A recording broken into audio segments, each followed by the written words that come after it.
evening, ladies and gentlemen, and welcome to Carolyn's Corner Live. We are so thrilled that you're here with us tonight. We really appreciate you joining us. For those of you on our YouTube channel, please make sure you subscribe. We are trying to increase our subscriptors, whatever you call it, so that we can reach 1,000, so that we can start going live from YouTube. Folks, we're certainly excited about tonight. We have got such a great show planned for you tonight. But before we get to any of that, I'd like to introduce everyone for you, or to you. Here we go. So first of all, we've got my dear friend, I can't believe what I'm seeing, and co-host, Mr. Paul Gallagher. Let me bring him on. What is he up to now? Paul? Paul, are you learning the guitar now? Yes. Wow. Well, Paul, I'm so glad you're here. Very impressive. I have calluses on my fingers. You know what? If you learn to play the guitar better than I do before I do, I'm going to be very upset because I know how I to play just one got song. my restrung. Okay, Ready? Ready? One song. Yeah. Ready?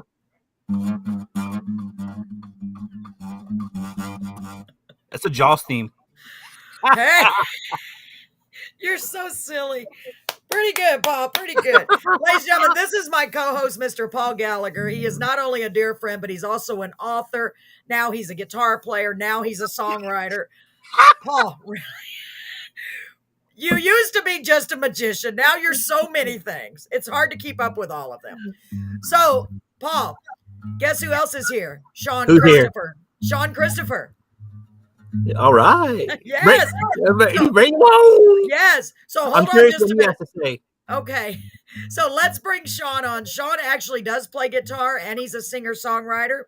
Not that you don't, Paul, and you will learn. I'm confident in that. Let's bring Sean on. This is our dear friend, Sean Christopher. Hey, hello, Sean. everybody. How are y'all? Doing good. So did you see what Paul's doing What's now? up, Elvis? How are you, Elvis? This is Thank a you. new development. Thank you very much. This is a new development, Sean. Paul with a guitar. I'm like, what is going on? Are we in an alternate universe? Yeah, he'll be all right. Yeah, this is actually my sister-in-law's guitar, and It's a nice one.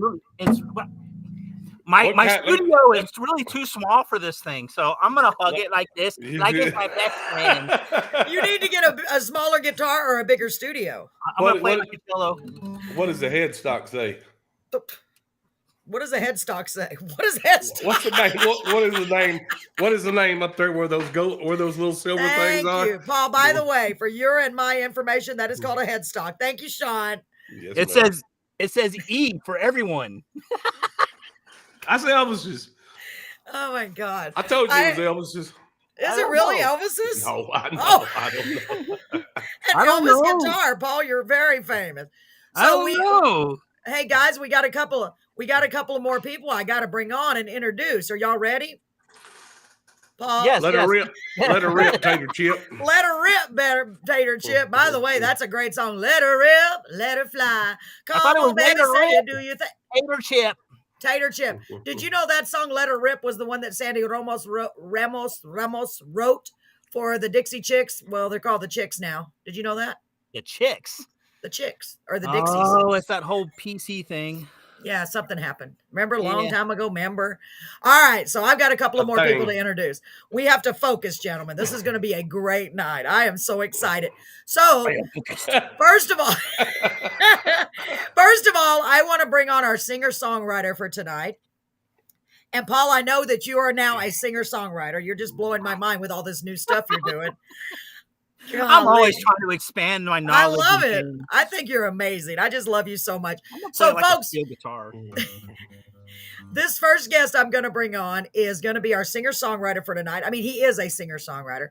He sings traditional country. He's written some beautiful songs. I can't wait to hear them because, as you probably know by now, I intentionally do not listen to the whole songs when I'm even making the videos because I want to be just as surprised as you are. So, without further ado, let's bring him on. Let's welcome all the way from Ashland, Alabama, a great guy by the name of Terry Robbins. Let me go get him. Bring him over here. Here we go. Terry. Hi, welcome. Welcome to Alabama. Yes, thank you so much. Y'all are so nice down there. Do y'all say y'all too? Yes, Yes, every it's not. day. Hey, that's good. I feel better. I It's feel a better. South thing. Come on, Karen. It's a South thing. I know, but I didn't know if y'all did it there too. I just thought it was a Texas thing. No, That's awesome. No. Yeah. So Terry, You can't claim that. That's a Southern thing. No. Yeah. So Terry, we're super excited about having you on the show, and we're going to get to your songs and get to know you here in just a minute. But first, let's bring on our other guest. Where is she from? I didn't even get a chance to ask her. We're going to have to ask her when she comes on. You did that. I can't believe I thought it was Trinidad or something like that. See, Terry, you got it. We're going to find out. We're going to bring her on right now. So our next guest is an author. And you notice I said an author. Yes. She's more than an author. She's an author. She's more than an author. I can't even say it now. You'll see when we bring her on. So in addition to being a great author, she is also a doctor. Let's bring her on. Mrs. Oh my gosh. Mrs. Dr. Dr. Amber Joy Daniel. We're going to call her Dr. Amber, okay? Let's bring her on. Boy, tongue twister for me tonight. I've been doing so much tonight, my brain is jumbled. Here we go. Hey, Amber. Hi. Hi, sweetheart. How are you doing? Really, really good. So I'm in Ohio. Thank I'm you. in Ohio. Okay. I might be the only one who says y'all, because I'm from the Caribbean. Love it. Oh my gosh. Yeah. I love your accent. I love what it. Accent? I have a U.S. of Trinidad. No, it's barely noticeable. Just barely. So if you say y'all, it doesn't matter. Exactly. There we go. I love it. I am so thrilled that you're here with us. And you want us to call you Dr. Amber. Is that correct? That's fine. We are going to get to you in just a few minutes. We're super excited about meeting you and having you on our show. Thank you so much to Terry and Dr. Amber for coming on. It means the world to us. Let's get to know Terry for a few minutes, okay? So Terry, why don't you tell us a little bit about yourself? I know you're from Ashland, Alabama, I love the way that sounds. I'm from Alabama. Tell us a little bit about yourself, sir. Well, I grew up most of my life here in Ashland and finished high school here, finished college at a little college up the road called Jacksonville State University. Got a degree in teaching physical education and history, and I wanted to start off wanting to be a football coach. Nice. So I got into football coach. I coached 1 year at a little town over here called Woodland, and I went down to South Alabama for 4 more years near Mobile, Alabama, and coached there for the 4 years. And I guess old saying, I heard Mama calling, and me and my wife then moved back to Clay County, and I started a career in life insurance business. So nice.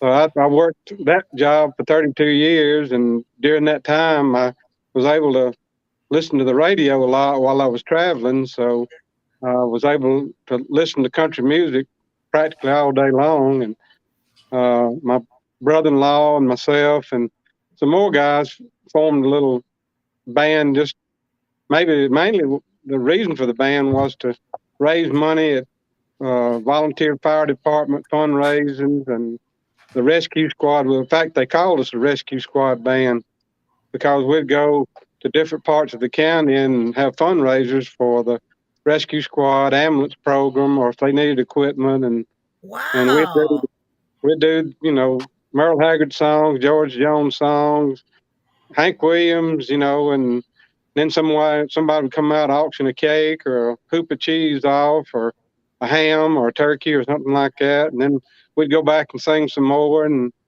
we had a lady that imitated Minnie Pearl, and it was just like a hee-haw. Pearl? Wow, that is so cool. I tell you what, Terry, I personally loved Hee Haw. It was one of my favorite shows as a kid. I loved it. I wish it would have never gone off the air. That's where I came up. Well, my dad was in a country and western band when I was a little kid, so I don't remember what it was, the name of it or anything, but I know he sang, and he didn't play guitar, but he sure could sing. Like I told him, he sounded just like Merle Haggard, as a matter of fact, and I didn't even know who Merle Haggard was back in those days when I was little. So, gosh, you've had an exciting life. So you were a coach and then an insurance agent, and you're also helping. I mean, that's amazing. And then, so now you're doing the music. Do you do that full time? Well, I tell everybody now I'm about 80% retired from the insurance business, but I started writing in 2014, and my first song that I wrote then was about a guy. His name was Hank Fannin, and he always played fiddle at our pickings, we call it, on Thursday night. Wow. And his 80th birthday was coming up, and I wanted to do something special for him. And anyway, I wrote a song about him, and it was called "Fiddle Playing Hank." And his family was so touched by it, they said, "Would you make us a CD and for that, so we can have it for Daddy?" So anyway, Oh, I went to a friend of mine down here, Brian Carter, and he played the guitar, and I sang it, and we made the CD. And anyway, it just sort of got started from that. I found out I could put words together and make them make sense. They say a country song's a 3-minute movie, so pretty much. Yeah, they definitely tell a story. That's for sure. It is literally like a little movie. I Wow. was able Well, to go ahead. I'm I sorry. was able to write songs, and some of them were, I tell everybody I try to focus on the emotions in country music, whether it's Yes. loving or leaving or losing, I call it. That's about So the summary of country music, isn't it? Loving, leaving, or losing. Pretty much, that's right? right.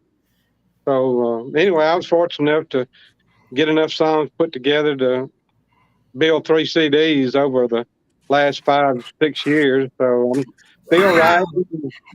I've got probably That's a another. huge accomplishment. Amber, I agree. Dr. Amber, sorry. I agree. What a huge accomplishment that is. Yeah, they got. Well, here's one. The first one called "Long Live the Fiddle and Steel." Long live the fiddle and steel. Mm-hmm. Here, put it up there again. Let's get a good picture of it. I wish I would have had a picture of that. I would have put it on your. Can y'all see that? And where can they find that at? Where is that available? Is it available for download too, or just in like Downloads on cdbaby.com, okay? or they may have some of the physical copies, or if they want to contact you, and you can give them my email or whatever, then Yes. and So then y'all hear that? You can always message me on Carolyn's Corner. Please use the messenger. And I will absolutely get you right to Terry so you can get one of those great CDs. Wow, that's a huge accomplishment, Terry. 3 and then CDs. I anyway, barely have one, and it's not even. Let me see. What's your other one? well, this one's got "Long Live the Fiddle and Steel," and another title I'll sing everywhere I go is called "I Love You More Than I Love Bacon." So Oh, I saw that. That is a great title. And you know what? That title caught my. I think that's what first drew me to you because I love bacon. Like, you remember that commercial where the dog would say, "Bacon, bacon, I smell yeah, bacon." They should. I always say that about bacon.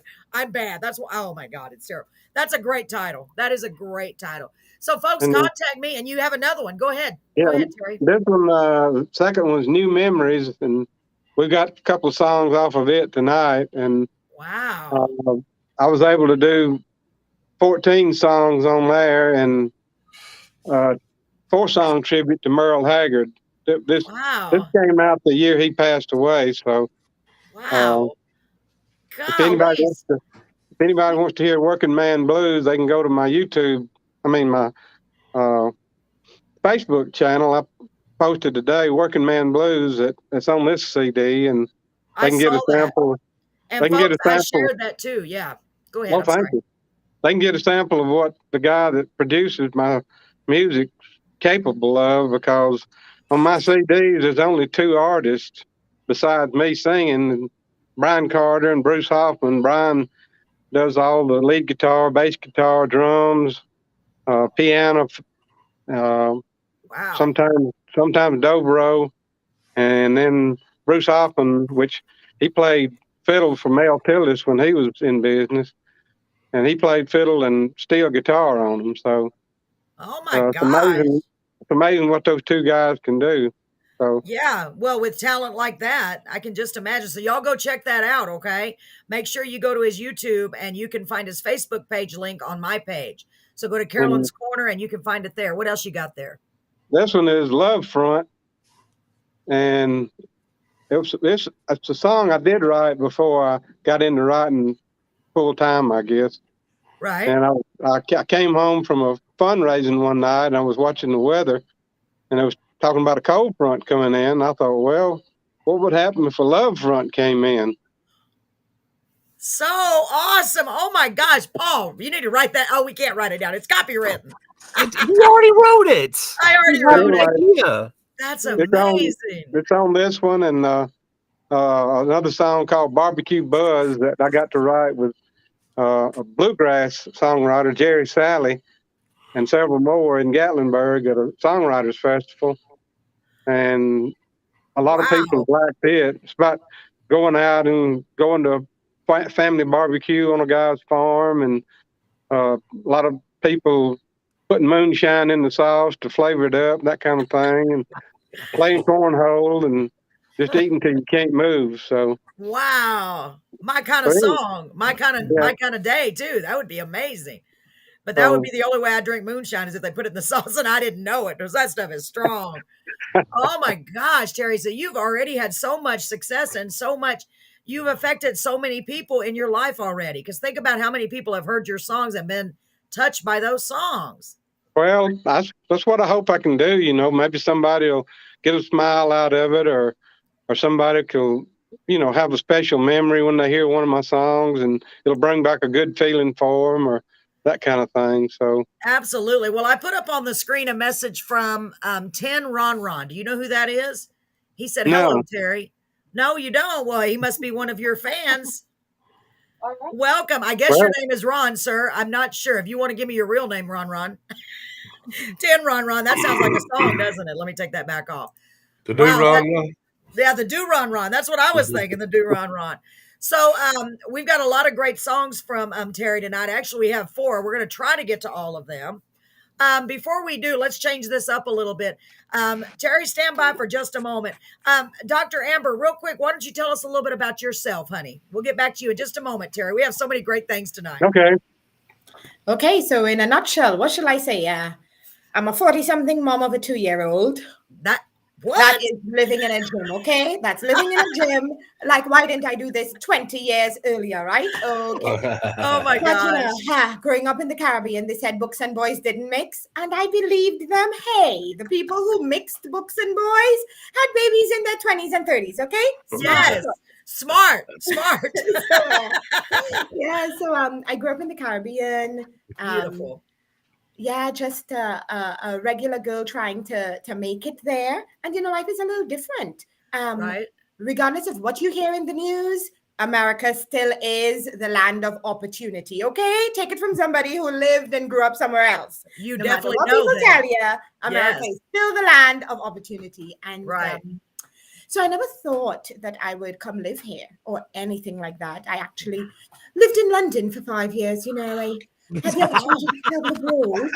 And I actually worked for a radio station when I was in Trinidad, and I thought, well, I wanted to expand to that. So I set my sights on working for the BBC, if you understand how that would have gone. And wow, I had just one interview there, and I realized this is probably not what I want to do for the rest of my life. And so, circumstances changed. I went to work for a mortgage company, and pretty much then my friend had a wedding. I returned home. My visa wasn't renewed, and there I was in Trinidad again. And wow. So I was there back home, and what did I know to do? I knew how to do radio. So I went to a radio station there, and it was great. Except there was one day when my boss asked me to do something because the mayor of my city asked for me to host a show. But it was the same day with my little sister's 21st birthday party. It was a big deal. And I said, well, I can't come. He said, no, you don't tell the mayor no. So you will drag your so-and-so, beep, and you will do the mayor's thing. Oh, and no, he didn't. Then you will go to your sister's thing. I thought, I could make that happen. Didn't happen. I got there when everything was done, and I thought, no, my ladder of success is leaning against the wrong wall. I saw that I'll be Cool. married and have children, and the fans would just love me, and my family would hate me. And I thought, I need to get out of this. So I went Oh back my to gosh. school for a good 12 years. Till now, I'm Dr. Amber, right? But I'm not a medical doctor. I'm a doctor of leadership. I'm a doctor of leading people. I help people lead better, How Um, wonderful. yeah, but I always like the stories in the Bible. Yes. Now, I don't know if I'm as gifted as Terry to tell the whole story in 3 minutes, make it rhyme, have a tune that is killer, and a hook that you remember, like, I love you more than I love bacon, but Right. That's clever. That is clever. It that is was really, Terry. good. But the women in the Bible, those stories really captured me. Right. And over the years, I really fell in love with the nuances of the book of Ruth. And I felt that there was a time I felt you really need to write this down. And that's kind of what happened there. I just need to tell you one thing. This Yes. white dude from America saw my profile on an online dating site. And this crazy, after 90 days of talking to me, visited the Caribbean. 30 days later, came and got down on one knee. And 30 days later, married me on the beach. Okay? But Whoa. all of y'all white, but that one is the best white dude ever. Okay? Oh my gosh. So, Ever. that's That how is the come- best thing ever. You are so delightful. I love you. Can you just come to Texas? We'll all hang out and have a good old time. Absolutely. Oh, you're wonderful. I need So- some spiked moonshine. Yes, I know. We need to have us a big party. You know what? That would be phenomenal. I would love to do that. Paul and I, and my husband and he's a great guy, my husband, Brett, and Paul is my dear friend. Sean has become our dear friend. Everyone is just becoming friends. And to me, once you come on Carolyn's Corner, you are part of the family. Yes, you are part of the family. Oh, okay. Okay. So you know Jerry Bradley then, don't you? Amber, do you know Jerry Bradley? No. So that is a friend of a friend of a friend. Okay. So I know Crystal. I know Crystal Hot. You know, Crystal, she was is just my on our friend. show. Isn't And she Crystal- amazing? Yeah, she is. Oh, Now, I'm a mother of one, and I'm like sweating. And Crystal is a mother of multiples, and And she she's- does that with such poise, and she like looks so great doing it. Like she I wakes up know. with makeup in the morning, I and she know. goes to bed with the makeup still on. I know that's not true, but It she's looks a like it. classy lady. Oh And my it was gosh. Crystal who made the connection, and That's wonderful. Well, That's how thank come God I'm she here. did. You know, we are a big believer on this show. I am a big believer, and I know Paul knows, and Sean knows, and now you both will know. We are a big believer, and everything happens for a reason. God sends people into your path for a specific reason at a specific time, and I am so glad that He lined both of you fine people up with us tonight, because we're going to have a lot of fun. What I'd like to do, and I hate to interrupt you, you're going to have plenty of time to tell more of your story, Miss Amber, Dr. Amber. I did it again. But is it okay? First, I want to get started with Terry's songs, because he has some great songs. So before we start, let me ask Paul or Sean. Paul first. Do you have anything you want to ask? Not anything you wanna ask or say? really. Okay. Either I'm one of just- our guests, by the way. I'm just excited that we're able to get someone on tonight. I know I've been communicating with Dr. Amber over here, back and forth on Facebook. Jerry sent me her contact information and said, Yes. "Hey, you need to get her on the show." And she sent me. I was actually going to go buy the book, and she sent me the book on PDF and said, "Here Aw. you go." I was like, "Awesome!" And I started reading it. And the first day, I think I read 40 pages. Yeah, Paul And- he's a big reader, which is so am I, but I get dry eyes.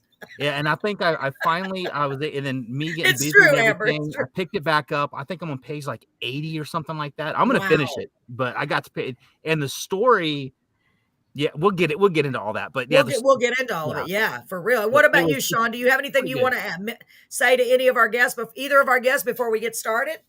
Oh, I mean, just officially started. when You just when gonna Terry wing it? was I do I did want to ask Dr. Amber something. Yes. When you were on that radio show in London, did you use the London accent, or did you talk like the what ladies London from- accent? I have There no we idea go. what you're talking about. Oh You my know that I God. picked the Nigerian accent because when I press the lotto, The Spirit came down, and it was heavy. Oh my gosh. Have you ever thought of going into comedy? You need to go into What is comedy. happening too. right now? I don't know. We're in an alternate universe. I love it. I love it. Absolutely love it. No So, doubt. that was a very good question, by the way, Sean. I loved it. It was a great question. So And go ahead. one thing I wanted to say to Terry, I mean, Yes. man, we're both country music writers from the South, and you were talking to you used your analogy for the writing the songs, writing the country music. I don't know. I'm sure this is all over the world, but here in Texas, we call it 3 chords and the truth.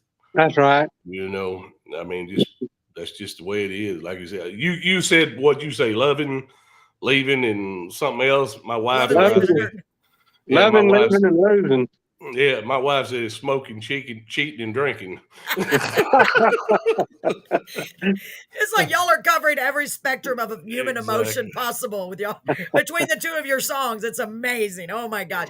So folks, let's get started hearing some of Terry's songs. So Terry, the first song we are going to play, we're going to play the video, and it is called New Memories. Real quick, tell us what your inspiration was for writing that song and a little bit about the song. Well, actually, I talked to a lady that was in our songwriting club, and she was telling a little about her previous life, and one day I was thinking about it. I said, "Man, she just needs somebody to make new memories with, because her old memories were not worth remembering, really." Wow. It was one of those marriages that got turned upside down in the early stages and never got right again. So, but wow. anyway, one afternoon I was, believe it or not, I was on the back porch barbecuing chicken, and I started thinking about, making new memories, and I wrote the chorus down on the flap of a cardboard box that was on the back porch. And when I finished cooking, I went in and finished it, and it's one of those that just came out of the pen and wouldn't stop. So come out of the pan and the pen. Yeah. Right. Man, that is so great. So it just came to you really fast. That's, to me, that's a sign of a good song to me. So in 2014 is when I wrote it, and then my first wife passed away in 2015. Oh, and I'm sorry. Well, anyway, I went through a year, of just wondering what was out there for me, and I was like y'all. I said, "Well, God, there's probably a lady out there for me. You just got to show me the one I need." So anyway, I got to meet Janice in 2016 in October, and the first night I met her, it just felt like somebody I'd known all my life. So wow. We got married in 2018, and so a friend of mine, he said, "Well, let's make a couple of videos and put them out there." So I took the New Memories over to him, and he listened to it. And Greg Rice is his name. He does all the artwork on the CDs too for me. So he said, "I hadn't got an idea, but hadn't you and Janice traveled a lot since you got married?" And I said, "Yeah, we've had on several cruises and went to Yellowstone and other places." And he said, "Well, just bring me some pictures of where you traveled at." And I put them together, and he said, "That's what y'all were doing, and making new memories." I said, "Well, that works." So anyway, he put this together, and it was just one of those things that was meant to be, I guess. So absolutely. Well, let's take a look at it. I'm excited to see the whole thing. Like I said, I didn't watch the whole thing on purpose. I want to see all of it with you guys. So ladies and gentlemen, without further ado, here is our first song from the amazing Mr. Terry Robbins. This is called New Memories. Now, where can they find this video? Is it on YouTube, right?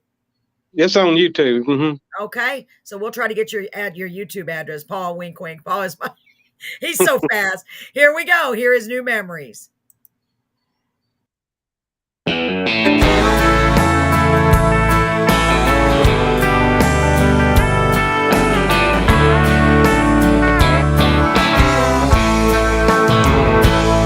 tell me your life has dealt such pain. Every day had no sunshine, always rain. and that he gave you such misery. If you want happiness, then come with me. I wanna make some new memories with you. Take away the bad memories you've been through. Give my love a chance, start your life anew. I wanna make some new memories with you.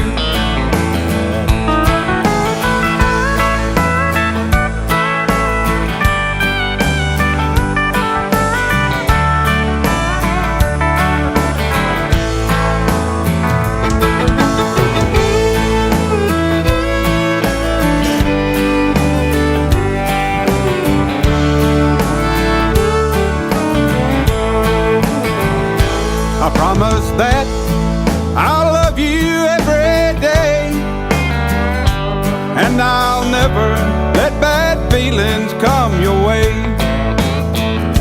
You'll never wonder if my love is true, 'cause I'll be making new memories with you. I wanna make some new memories with you. Take away the bad memories you've been through. Give my love a chance, start your life anew. I wanna make some new memories with you.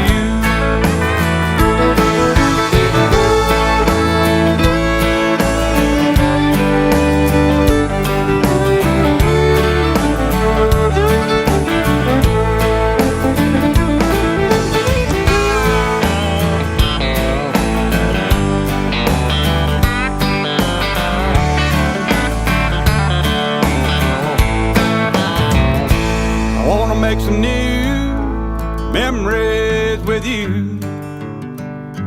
Take away the bad memories you've been through.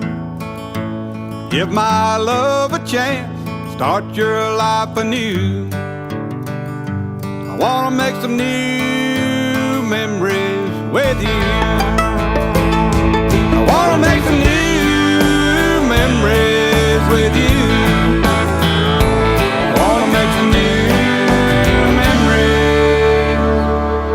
With you.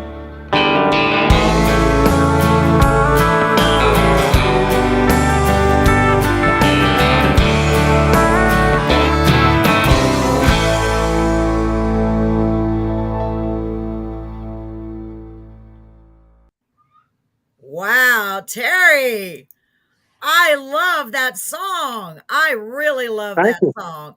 Hello, Linda. Welcome. Thank you.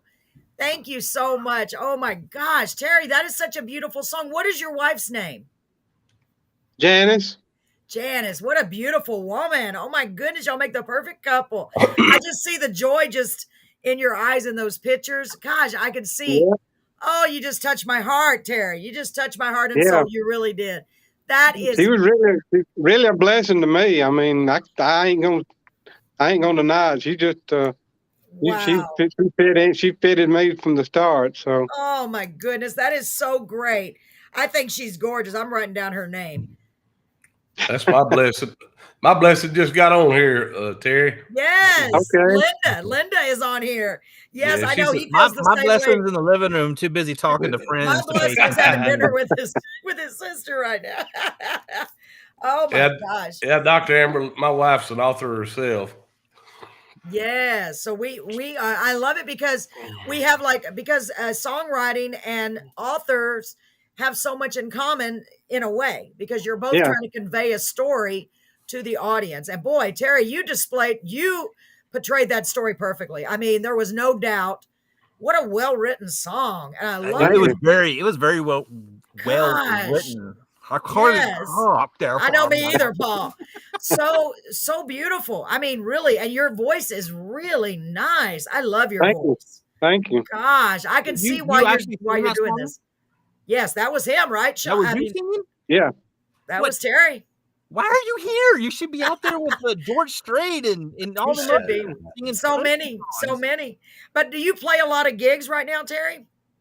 Well, actually, our songwriter club used to do a lot of showcases, we call them, in different restaurants around town. But I don't have a active band with me, and but I do go out and do some individual things. That Yeah. I did a solo act with a gospel singer a couple of months Wow. ago, and he took about 30 minutes, and I took about 30 minutes, and That's the way they to had do a little meal there, and the people got to eat and hear us. So, but I don't actually have a booking agent or anything like it. Right. that. Well, 'Cause, a lot of the people we don't that we know that we feature, almost all of them are the same because you're independent artists. So you're right, relying on people, hopefully like us. Oh, Jerry said, Linda, here's your chance to pick on Sean. So that is why I'm so blessed to be able to do this, Terry, because we want to help get you some notoriety, so people can hear you. Because being a songwriter myself all these years and being in the shadows and not knowing how to get my music out there, where to go to get heard, it's very right, frustrating. It's very hard. And it costs a lot of money. You have to know somebody, and so all these years, for years, I've told my story over and over, and it's the truth. And I'm still working on it. Honestly, it's still a work in progress, but mine even more so because I don't play an instrument. I'm trying to learn at 55, yeah. But gosh, that is beautiful. I can't wait to hear the next song. So we have Linda is on here. Let me see who else. Now we have made a few changes this show, guys, just in case you didn't know. We are not streaming live to our Facebook channel. And we had to do that because we're having issues with them blocking our singers and muting our singers. And I want to apologize for that. I hope that everyone that is on our Facebook will come on this YouTube and watch this show. I have shared a link, so it should be very easy. I know we have several people watching right now. If you wouldn't mind, let me know who you are. Just let me know your name so I'll know. I know we have Linda and Jerry on here. I'm just trying to Well, get a head count. Go a ahead. while ago, the guy Ron, Yes. he's a very good friend of mine. Oh, He and his wife, we camp with them when we go RV camping. nice. His wife and my wife are like sisters, and me and him are like brothers, and we just have great times when we get together. Oh, And if it's that's nothing but so sitting around the fire and telling stories or singing songs or cooking a lot, Man, you know what? I would give anything to do that again. To me, those are the best times in life. Just to sit around somewhere with good people, good music, good food, Yeah. obviously. But his Gosh, name is Ronnie Scott, and his wife's Julia Scott, and they live in a little town called Loosedale, Mississippi.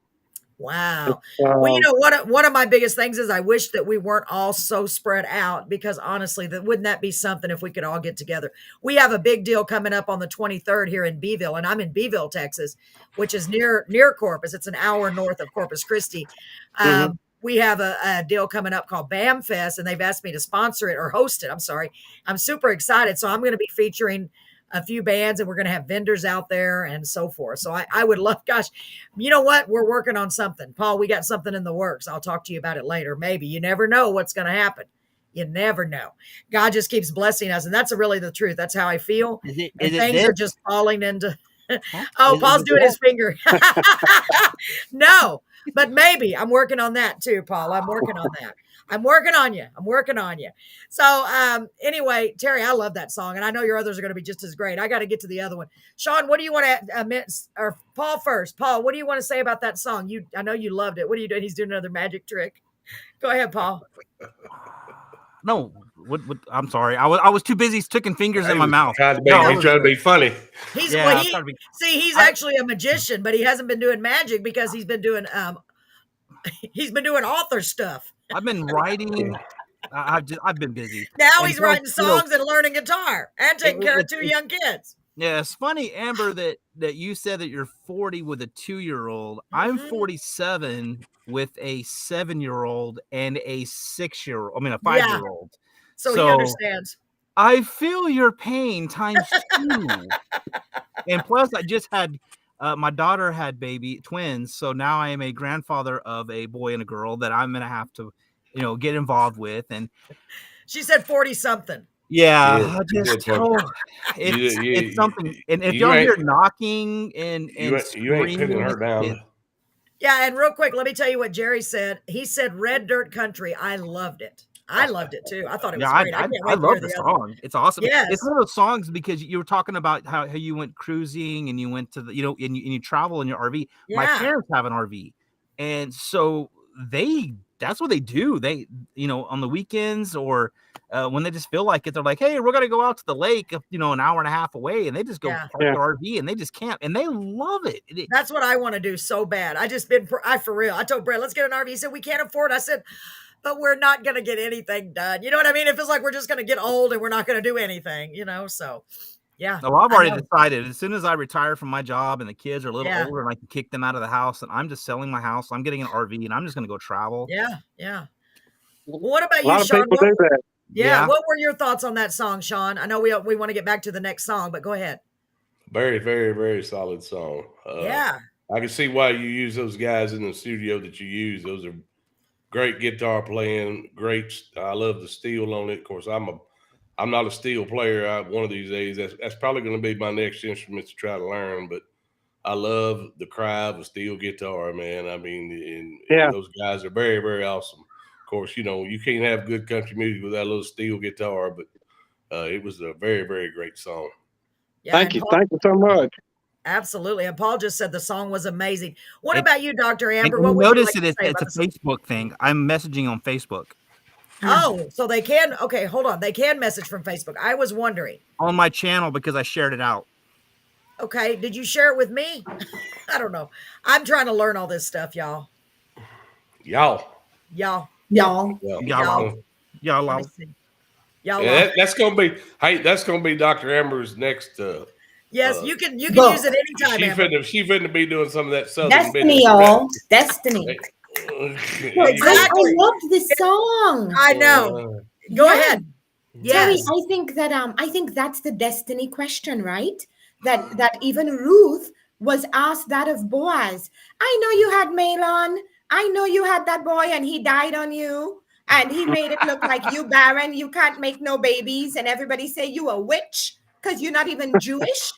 But I make new memories with you. I think it's so song, even in life. I was in the Caribbean. Bad stuff happened. But here was this white dude. His name is Dane, by the way. What's his name? Dave? Dane. Oh, great. Hi, Dane. I don't know if he's there, but hi. Great Dane. He's babysitting 2-year-old. Great Dane. Oh, that's so awesome. Yeah. Isn't that a blessing? To make new memories with me. And I think that, it's a destiny moment. And the question is, will you say yes to that? Or will you say, no, I'm going to stick in my old stuff? Yes. So I thought it was a great song. Oh, I did too. Thank you so much. Folks, I want to sit here and talk. Believe me, I could talk all night with you guys. I love it. Let's get to another song. Okay. Are y'all ready? Are y'all ready for this? Okay. The next song is called Next to You. So real quick, Terry, tell them a little bit about this song real quick. What inspired you to write it? I guess, anybody that's in love. And of course, like I said, this is one of the emotions I try to appeal to in my music. I don't try to just write about, somebody drinking beer and riding in a pickup truck and the radio's up loud and that kind of thing. There's special moments in everybody's life. And sometimes it's just, this is just what I try to put into my words. And I think, Sean liked that comment. I think he liked that comment. He was giving you some big old hand claps. He was like at a stadium at a football game. He's like, yeah. I could say, whether a woman said it to a man or a man said it to a woman, telling them that I'd like to be the one to wake up next to you would be just a ultimate compliment, I guess. I think so. It'd be so romantic. So let's hear that song. Okay. This is Next to You. Let me get it. And I just made a little video with one of your pictures. Are you ready, Terry? Yeah. All right, here we go, ladies and gentlemen. Next to You by Terry Robbins.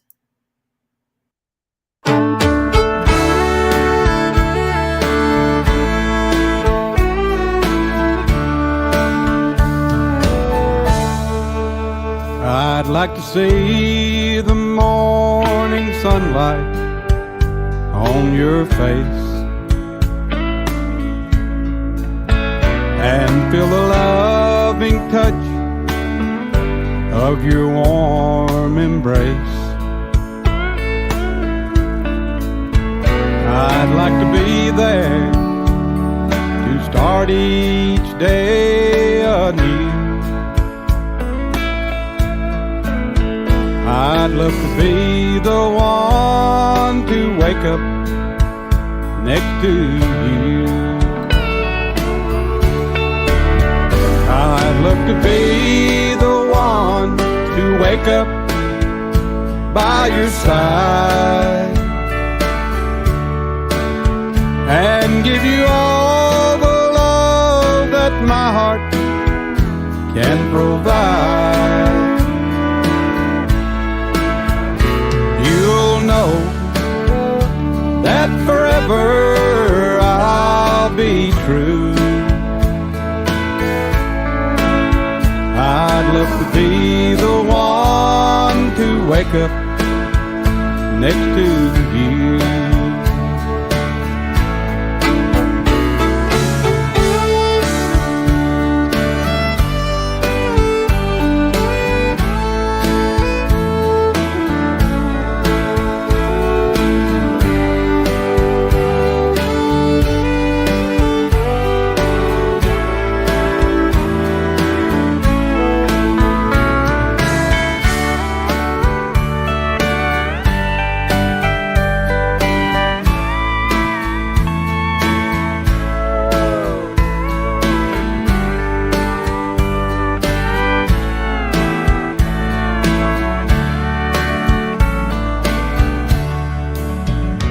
Just to greet you with a morning kiss. There'll never be a time as special as this. And holding you is all I want to do.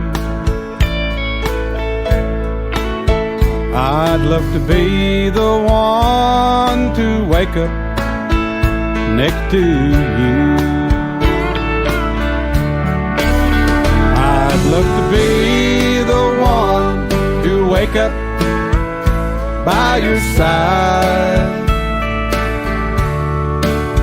and give you all the love that my heart can provide. You'll know that forever I'll be true. I'd love to be the one to wake up next to you. I'd love to be the one to wake up next to you. I'd love to be the one to wake up next to you. Next to you.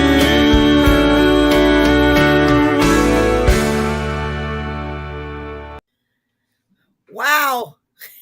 Wow, wow, wow. Wow, that's amazing. I love that song too. Oh my gosh.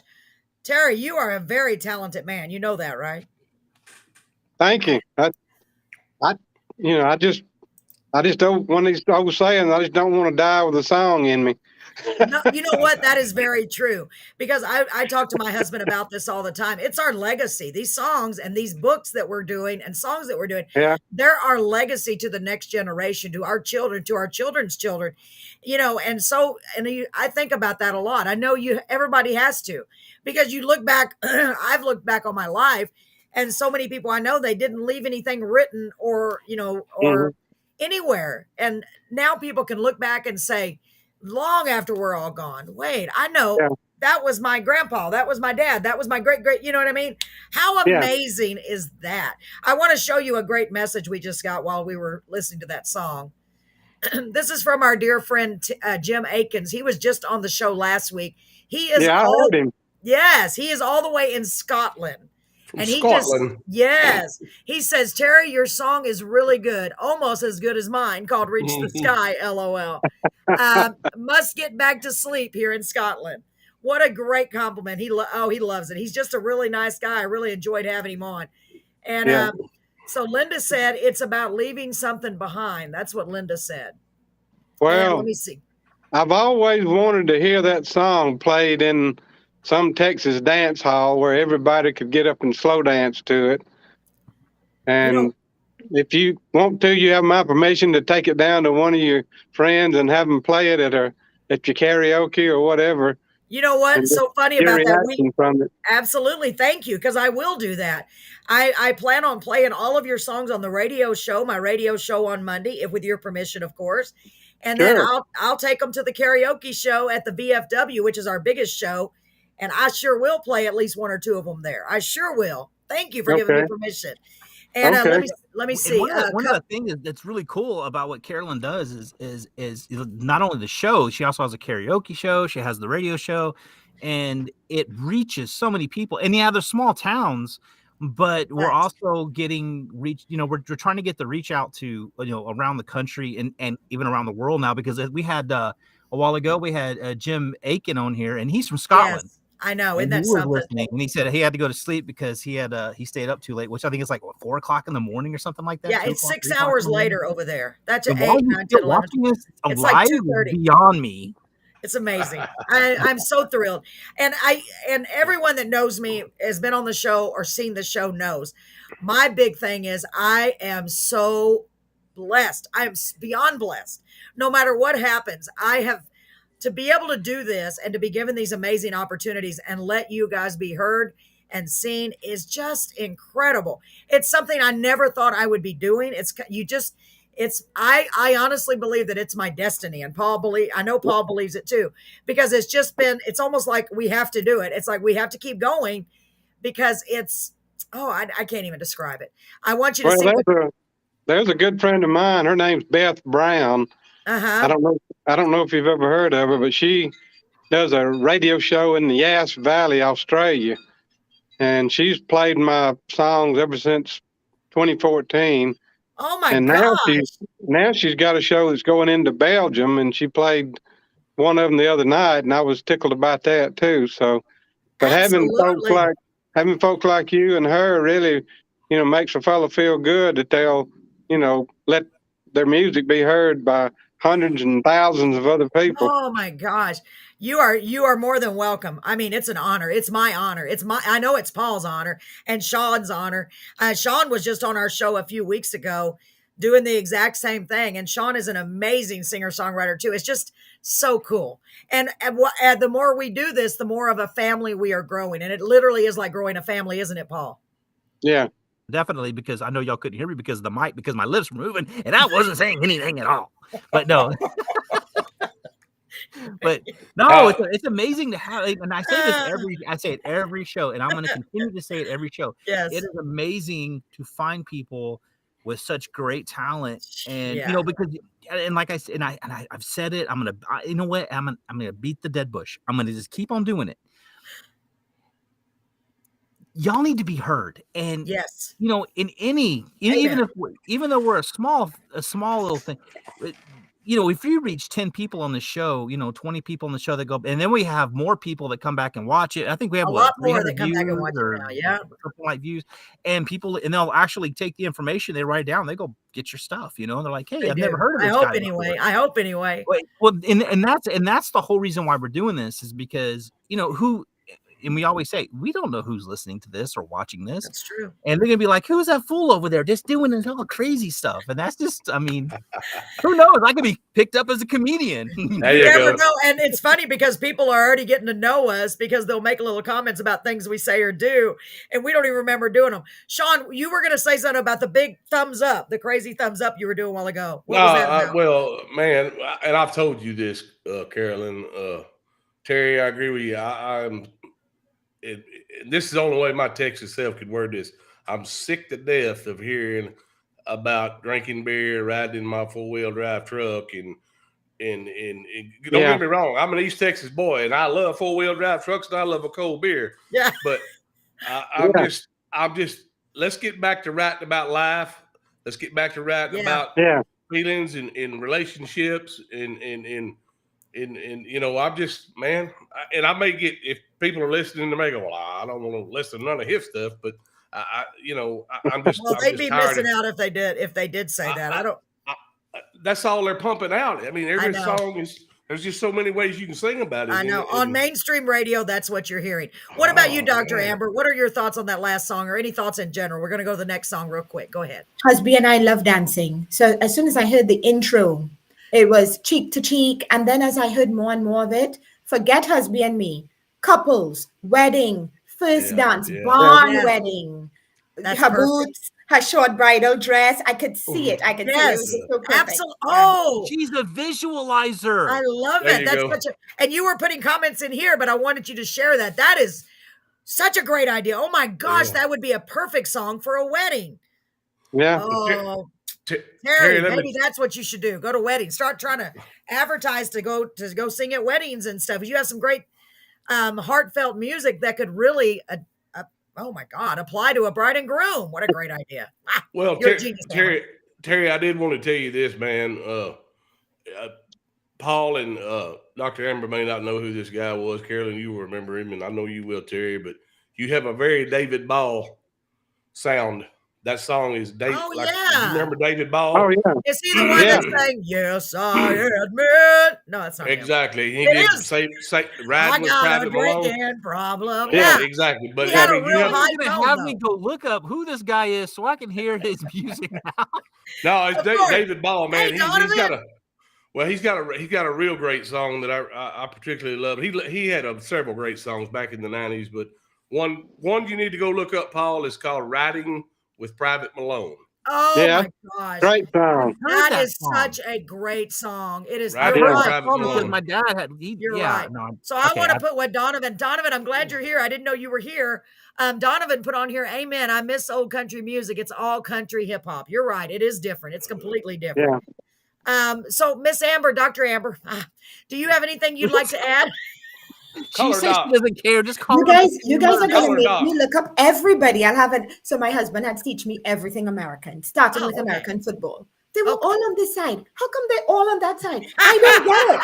Because it's such a stupid game. 6 My months husband later, had to teach me loved- But 6 months Oh, later, I loved the game. So he introduced me to Gene Autry. I love it. He Oh. introducing me to everything. So now I'm gonna have to look up David Ball and everybody else you all are talking Yes. about. So, He's really, really good. So let's play the next song, y'all. I know oh God, I wish we could just do this all night. Okay, Terry, the next song is Half of Me. What a great title. So tell us a little bit about that real quick. We want to play it. Real quick, this is a song I wrote. Of course, I lost my wife in 2015, and a good friend of mine was, and it was a sudden thing, you know. It wasn't a long illness, but it was just sudden. So Yeah. anyway, as I thought about that, and not long after Janice and I got married, a good friend of mine was going to take his grandkids boat riding, and he was going to take the battery charger out of one boat and go and put it in another one so it would charge the battery. And somehow he fell into the lake and was electrocuted. And Gosh. just so he was in fact, his name was Troy Jones. He wrote that song about I'm good at drinking beer. I'm really good at drinking beer. That song? Yeah, For and Billy Currington? yeah. And so I was wow. thinking all that day. I knew him and his wife because we'd done showcases together, and I just said, man, I bet her heart's just tore up. And Oh I my just gosh. wrote.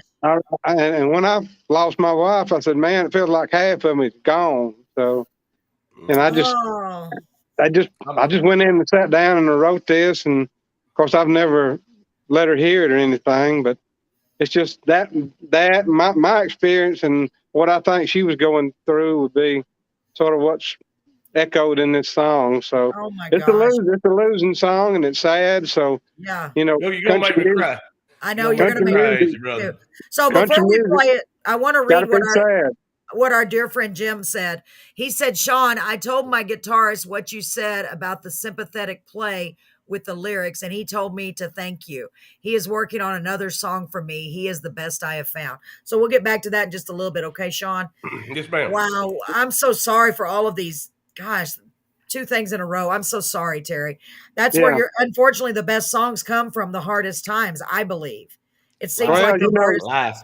They say like he says, life and what it does to you and how it makes you feel is what songs are built from. So We and I'm not trying to plug my song. I told you, Carolyn, that we finished number It's okay. 25. Yeah, I We can't wait finished to hear number it. 25.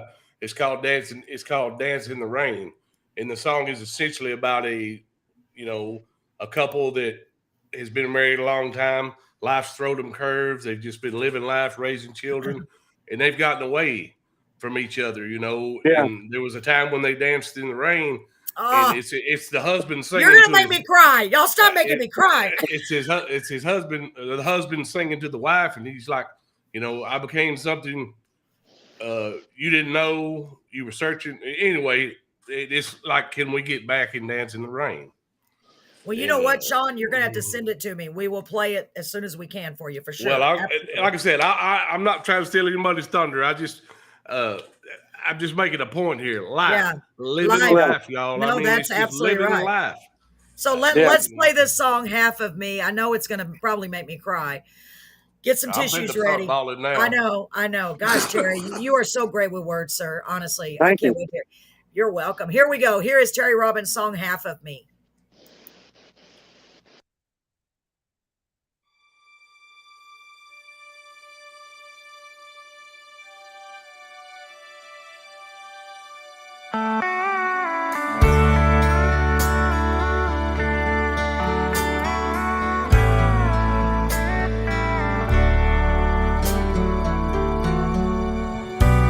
I had a close friend call on me today and ask how I was doing since you went away. I choked back a tear and said that I'll get by, and I'll have to deal with all the hurt that seems to multiply. I think of you when I lay down at night. Sometimes I can't sleep with this heartache I find. It's been so long since you were by my side. Since you're gone, it feels like half of me has died.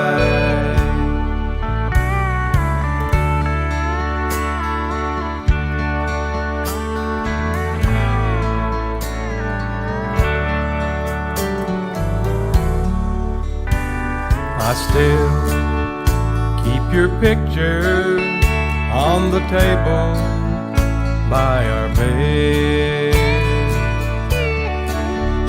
and I look at it and think about the things I left unsaid.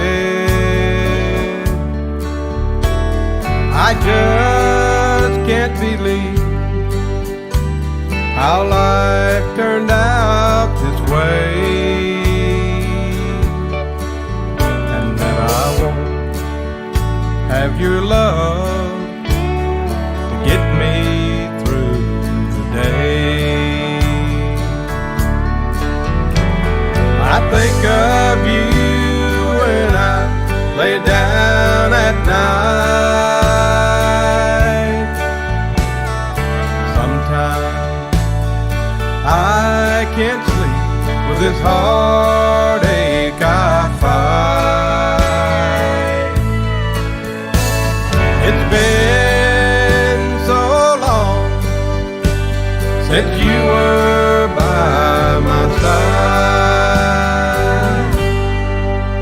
Since you're gone, it feels like half of me has died. Since you're gone, it feels like half of me has died.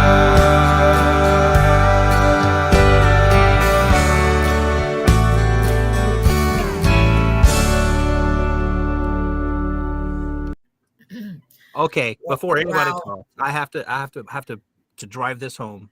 Yes. That steel guitar, Oh, dude, like dude, quit you it. were talking about driving a Dude. song. Yeah, That steel guitar yeah. Look at was this. in the perfect Yeah. place, and it just hits you, and it just Terry, you tell whoever that. I know you said that, told me the guy's name, but you tell that dude when I get big and start touring, I may be calling him. I need him to play steel for me because that. Yeah, Paul, I'm sorry, I didn't mean to cut you off, brother. But no, that it's I agree. it's like halfway through the song, that God. steel guitar just kicks in, and it just hits you, and I'm just like, oh my! It's like you can Lord. feel it. It almost literally hits you in the gut, like you literally feel it. I mean, And like I felt that because I just recently lost my mom and my sister. And even though they're not my spouse, the words are still applicable to any loss. And that's exactly absolutely. how, God, that's a beautiful song, Terry. Yeah, man, Woo. Terry, I've been with my wife 30-something years, brother, and I could not imagine having to live in this old cruel world without her. No. Dude. And my wife gave you a compliment there. I don't know if you can see it. Yeah, let me show you. She my said, wife- love the words. Oh, So do yeah. I. She She is about the lyrics, brother. Thank She you is so about the much. lyrics. Yes. You know what? Here's one of the things about songwriting that I don't understand. I can't wrap my mind around the business. But I sent that song to a song plugger, and I won't name the name, but they sent it back and said it was too. The rhymes were just too used up too much. There wasn't anything fresh there. So. And Well, and that's a lot first of of all, problems with when you're trying to go in mainstream. I think the issue that a lot of people have is the fact that they're not looking for stuff Amber, like this. remember all They're that. looking Exactly. they're looking Hold for on.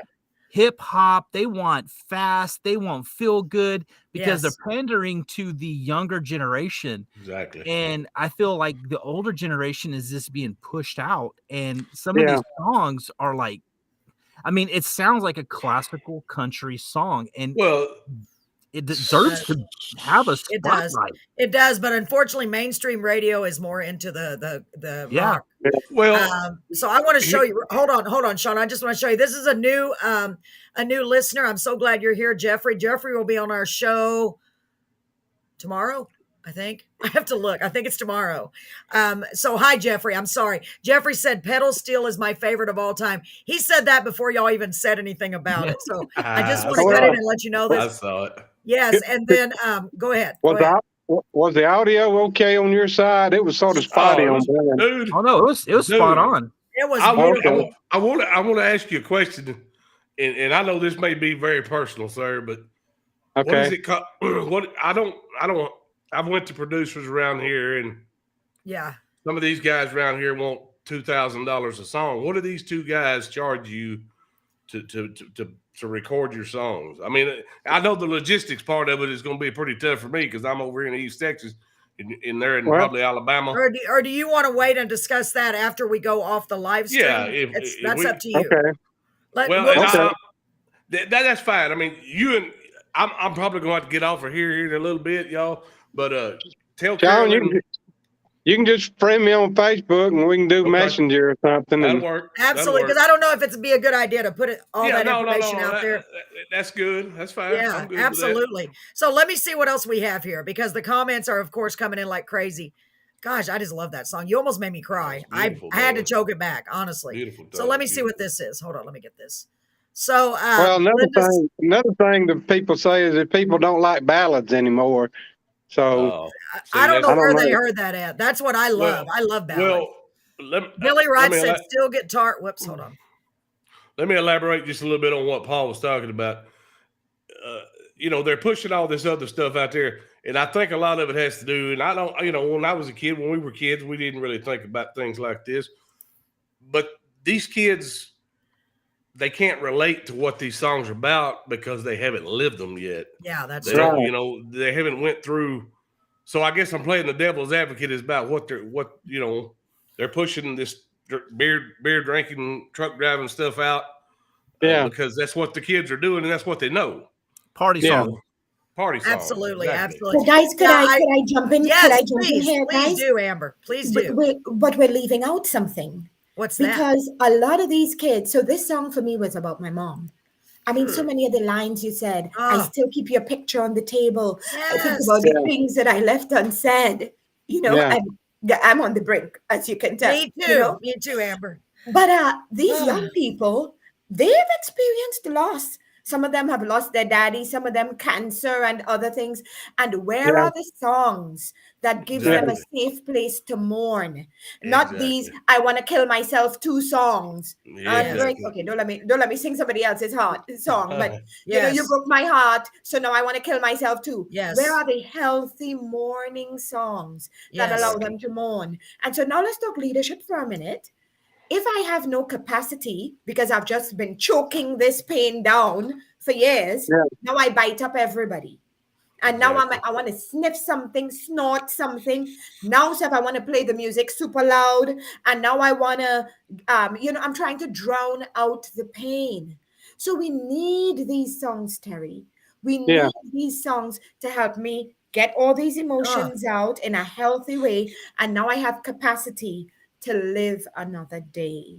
Terry, a gift. You've got a gift. Very well said. Doesn't very he? Well Gosh. Great. Very well said. Oh, Dr. Ab, you're about to make me cry too, because very well said. That's exactly how I feel. Let me see what Jeffrey Newman says. I put it up here.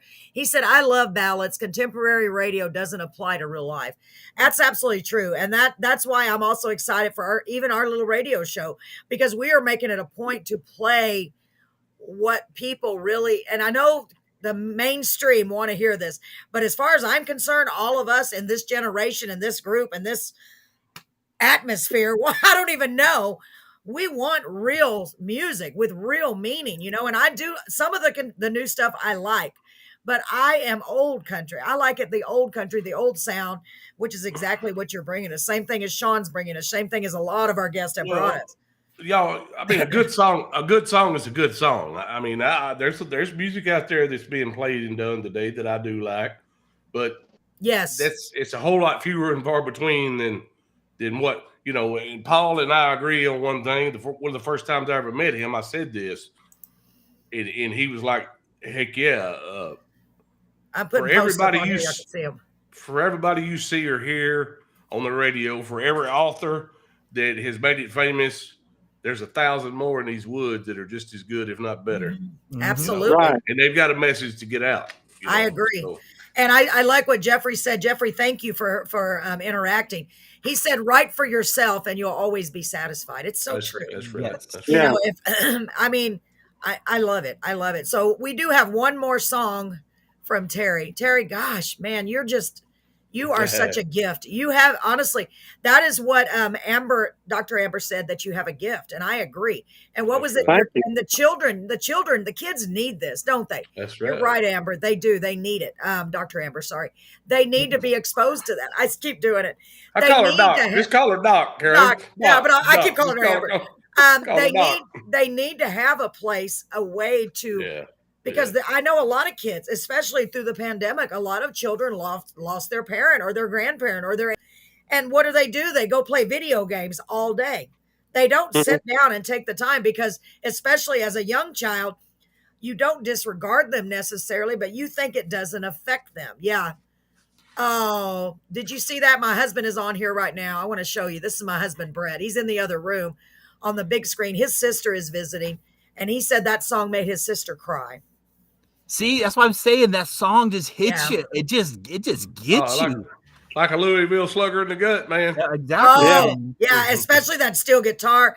Let's hear another song. Oh, my God. So the last song that we're going to play, and believe me, I could sit here and play your songs all night. I really could, Terry, honestly. Thank you. Gosh, I mean that, honestly. I'm going to do everything I can, the little bit that I can do. We all will as a family, because now you're in our family, honestly. And you too, ma'am, you are in our family. You are in our family as far as I'm concerned, unless you divorce us.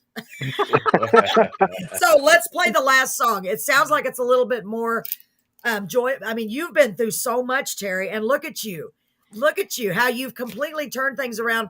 And oh my gosh, it's just amazing. Your story, you should become a inspirational speaker, because just your story of what you've been through, right, Dr. Amber?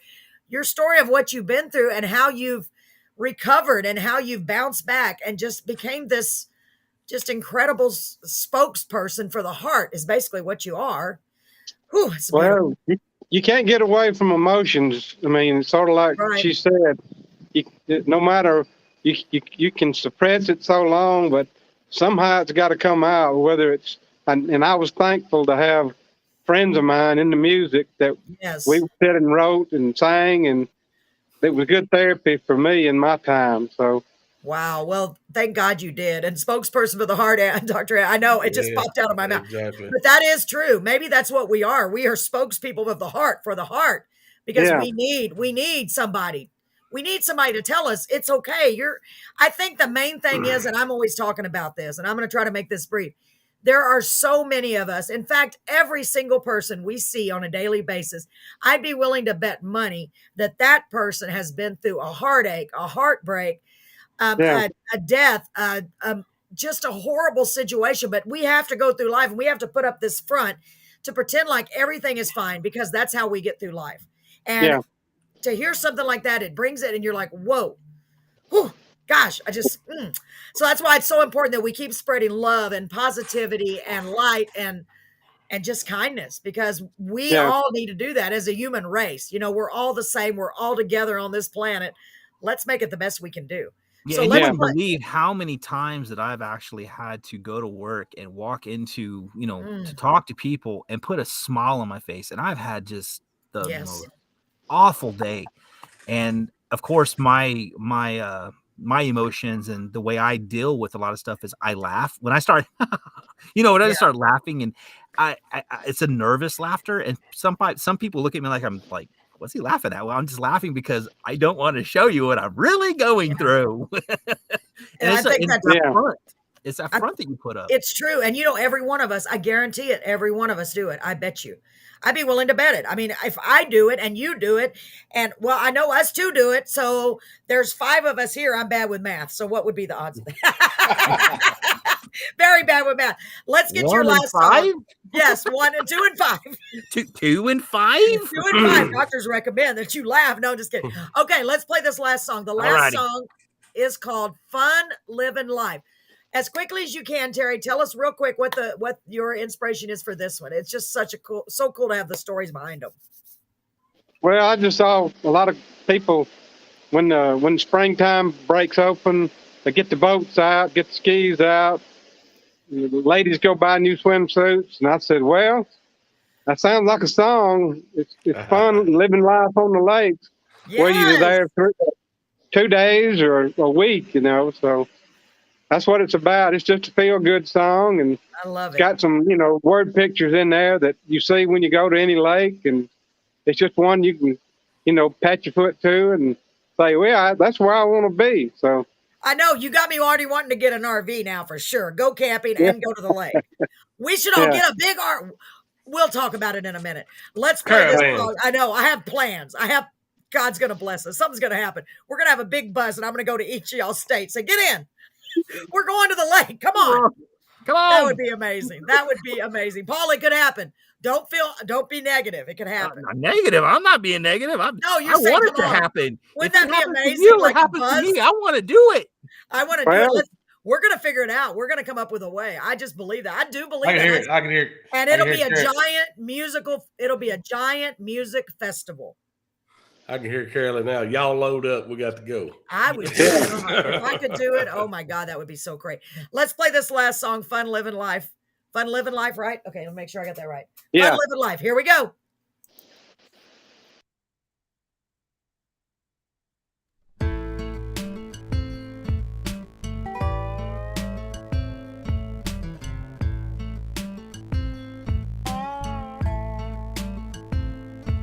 When the first hot days of summer wakes a lake from its winter sleep, I got this ski boat full of gas sitting on ready behind the Jeep. Just to get out on the water makes a happy soul and mind. We got the weekend in front of us to relax and unwind. Soaking in the sun, letting them run, feel the wind on our face. Getting tan, sipping on a can, staying out of the rat race. Flipping flops and popping tops, pulling friends across the way. Going till the day is over, fun living life on the lake.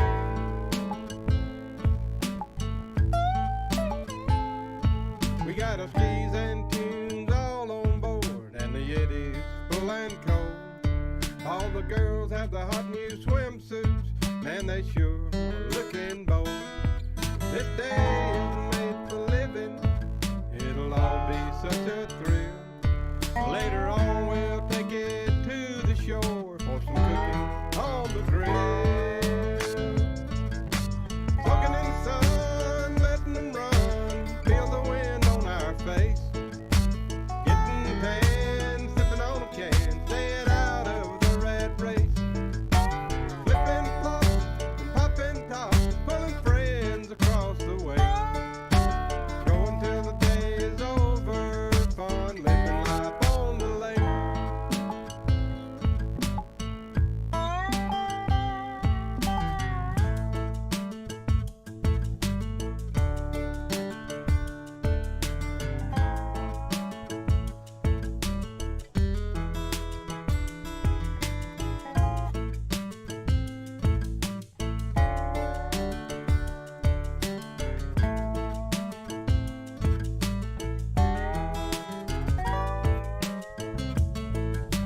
We don't have a rigid schedule, and our coronas all have a line.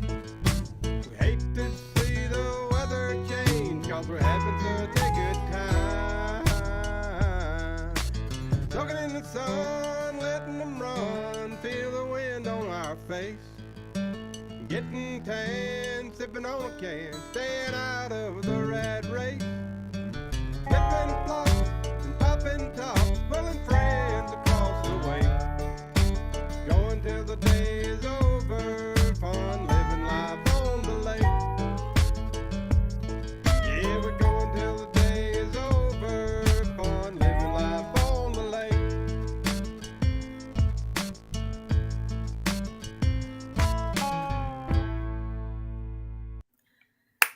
Yay. Hey, what happened to Terry? Terry, your Where'd he head fell go? out. Where's your Where'd he head? go, Are you man? playing hide and seek? Your head is really low. Where's Raise your Oh, camera. Where are you Where's your tonight? head at? I thought Where's you your went to head the at? lake. Oh my gosh, I love that song. Okay, so when we Thank you. have our big, you're welcome. When we have our big party, which I don't know, we're gonna play that song for sure when we're out on the lake on a boat. Okay, guys, you got it. Everybody remember that. Okay. Hey, Gosh, Terry, great stuff. I don't know if you can see it, but my wife, and let me tell you something about I'm my putting it wife. right here. I'm putting it right there. Go ahead, Sean. She is a woman that is how do I put this? She's very critical of the lyrics, and for her She says songwriter. for her to yeah, I mean, I'm telling you, she'll bust my chops in a New York minute. And for her to say that, that means a whole lot, brother. I'm telling you. For my wife for my wife to openly admit that, that's a great song. Great song. Thank her, and thank you so much. You're welcome. And Dr. Amber just typed on here, you have to come to Salina, Ohio and do that one. I live here, Lake Town. Oh, heck yeah. Wouldn't that be something? Wouldn't that be something? I'm coming. Yeah. I know. I want to go so bad. Yes. You better get here. Yes, for real. I want to go. So let me see what this one says. This one is from Jeffrey. He said, I want to watch Oh Brother Where Yeah, it kind of reminds you of that, doesn't it? That's so good, Jeffrey. Thank you. Let me see. I'm going through these real quick. I want to, but I got that one. Hold on. I don't know what that says. Let me see. I can't see it. I got something in the way. See them sirens. And it's so funny.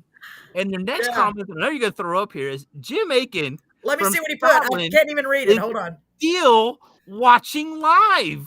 Jim, you are such a great guy. So it's 9, 10, 11, 12, 1, 3 a.m. where you are, Jim. God bless you. He's the man, he says, isn't he? Terry, you have got what it takes. So please promise us you will share your music at live gigs if possible. You should join the Tia Writers, Singers Over 50. Oh, yeah, they have a contest for singer-songwriters over 50. Jim, when you get a chance, Jim, sir, please send me that link. I forgot about that. Thank you so much. Because you're I think you're just barely over 50, just barely qualify. Let me see what forward it to me, too. Oh, yes, of course. As soon as he sends it to me. So, Jim, send that to me, and then I'll send it on to him. Hold on. Let me see. Wait 3 years and then send it to me. Wait 3 years. Why 3 years? Because I'll be 50 then. Oh, yeah. You're so funny. Oh, well, by then you'll be able to play guitar proficiently. And don't tell you may not take 3 years. It might take 3 days. Yeah, but you got to be over 50 to enter that contest. Oh, that's right. He ain't 50. He ain't 50 yet. Yeah, so knowing Paul as well as I do, by then he'll be playing the guitar like a professional. He will. I know he will. Yeah. And he'll be writing so many songs, and I'll be like, remember me, Paul? Remember? Hey, Paul. As he goes on tour, God only knows what he'll be doing. Terry, you know what? I cannot say how impressed I am with your music enough. All of us. Thank you. Dr. Amber, what would you like to say to Mr. Terry, ma'am? So that is a bona fide lake song. I live in a lake town. Everything revolves around the lake. Now, we don't have a beach lake, but we do everything by the lake. We barbecue by the lake. We have parties by the lake. Heck, we just go out to the lake to watch it. So I can see the truck is there. You're in the back of the pickup, and that song is coming through, and everybody just bopping. Right? It does, doesn't it? It sounds like something I'd already hear when I'm at the lake. So let me see. Your friend Ron said, need to hear the song on bacon, lettuce, and tomato on white bread. You can tell that's your friend. Great job, Ron. Great comment. Yeah. And I think he's talking about your song, too. I love you more than I love bacon. And boy, I wish we had that one. This is a totally different song. It's about, I saw people on Facebook around here, when tomatoes come in Alabama, they always make a picture of their first tomato and the first tomato sandwich and what mayonnaise they use and what bread they use and what bacon they use. And so I just was on the lawnmower one day and I started putting the lyric together. I say bacon, mayo, and tomato on white bread. So I built a song about it. So oh my God, why didn't you share that one? Oh, you have too many good ones. All of them. Hey, Terry, you know what? We're going to have to bring you back. Go ahead. Carolyn and Paul are going to laugh at me. Terry, the little town that I'm from, Jacksonville, Texas, they're going to laugh when they remember what I'm finna to say. It was we have the tomato festival. It was known at one time as the tomato capital of the world, Jacksonville, Texas. Really? Yeah, I don't think we still have the tomato fest. And at one time, y'all, At one time, Jacksonville had the world record for the biggest bowl of salsa. That's a weird record, but good job, Jacksonville, Texas. There was some cooking host. He came here and he came to Jacksonville and set this all up during the Tomato Fest, and they all got together and made this huge bowl of salsa just so he could set that record. Wow, that's amazing. And then everybody just jumped in and swam around in the maters. Oh my God! See what I mean? We're all connected. So you write about tomatoes. Yeah. You write about Maters. Yeah. Oh my gosh! See, we're all connected. I knew we are all connected. See, it just is perfect. So Terry, I want you great music, Terry. Yes, and Marys and taters. That is Marys so and funny. taters. That is awesome. So funny. So maters and taters. Okay, so that should be y'all's next song. We need one of these days we're all going to get together and write a song with all of us. That would be so great. Can you imagine? Everybody puts song. We are the world, and then what? We are the children. Mm-hmm. We eat our maters and our taters, so let's start jumping. And we like our bacon crisp. Yeah. And our bread toasted. I don't know. Corn We like our bread. marshmallows roasted by the lake and our corn and our bread toasted. And don't forget about the raccoons eating the food off the fire. Yes, Paul and I could write a song about that when we went camping. The raccoons took our food off the fire. Paul, why did I never write a song about that? They're little pesky critters. I'll get right on that. Hurry up, Paul. God, what's wrong with us? We skipped a perfect. The raccoon ate my maters and taters. Right off the fire. But I'll make some more laters. Yeah, there you go. And I bet you it'll be greater. Oh, God, it'll be greater than the other tomatoes. Oh my God. Oh my God. Oh my God. So Terry, go ahead. Linda said love mater sandwiches. Yeah, no, that sounds good, doesn't it? Some good old fresh Me tomatoes. too. Oh, so good. So Terry, I don't want you to go anywhere unless you have to, of course. If you need to leave, I guess I'll let you go. I mean, it feels like I've just got you by your head, like your hand. Got him like, in the headlock. Got him in the headlock. Because we're having so much fun. I love interacting. So my husband said, I hate raccoons. No, that's all we had to eat. Oh, we were mad at those raccoons. He was throwing rocks at those raccoons because we couldn't see them. It was pitch black. All we could see were their little eyes. And my husband screaming at him, I hope you enjoy your dinner. Because we were starving. It was funny. My God, it was so funny.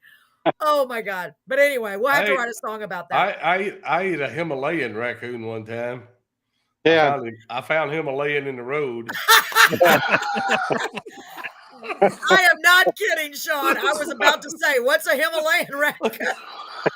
Himalayan in the road. Oh my God, that is so wrong.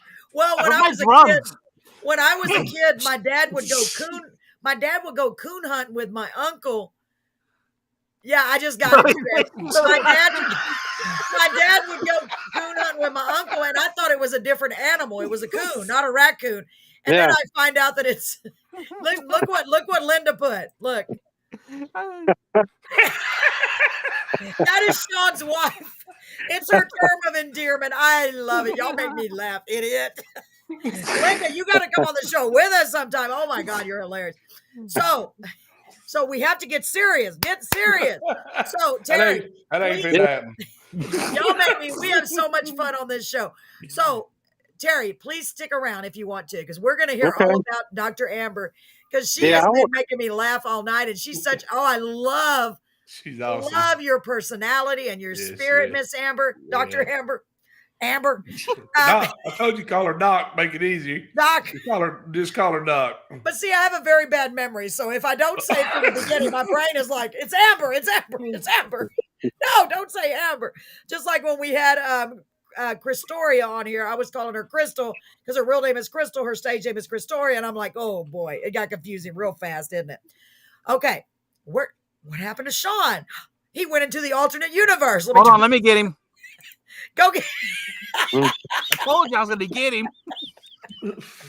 Y'all are so Hey, where'd you go? Oh, there Oh you my are. gosh.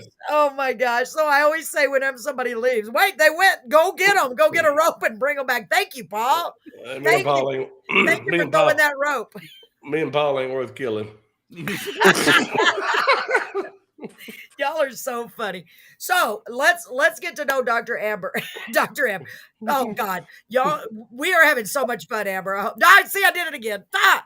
Okay. So Amber, Doctor. You're fine. Okay, so you've written a book. Tell us about the book that you wrote. What is the name of it? What is the title? And guess what I forgot to do? I forgot to get a picture of it to put online. What? Paul's gonna kill me. You better get thrown this It's spinning toe okay. hole. Hold on, I got- just I- pop into Paul's the got it. room. He can do it. Paul He's so saved awesome. you. Perfect. Paul will save me. I was really He's gonna busy save today. today. Yeah. Superman. Here it Okay, is. go ahead, Amber. I mean, Doctor. So it's called Destiny Survivor. And it's really a retelling of the biblical story of Ruth. That's all it is, really. It's a story of Ruth, maybe on steroids. You've never seen Tell the Ruth truth, Ruth. this way. We get down and dirty. We tell you all the things that the Bible didn't have time to tell you because they had all those other books to cover. Right. We go down all the rabbit holes into all the nitty gritty. And I think it's a fantabulous read. But Absolutely. I might be It, prejudiced. it is really it's interesting to read because I don't see it as a biblical, I guess, because I didn't really go into it as a biblical. The only biblical part that I can say that it was like, okay, I know this is biblical, is in the very beginning you have two angels that land and the third angel's late and trying to get to this Birthing, yeah. and to save a child. And that was, I was like, okay. And then there's demons, but the angels and the demons, they can't see them. And then the other stuff happens. And then the reason, I don't know. I can go on and go on.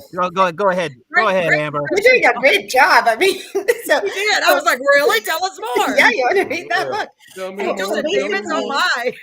You know, a lady said, but I want to read about the characters in the Bible.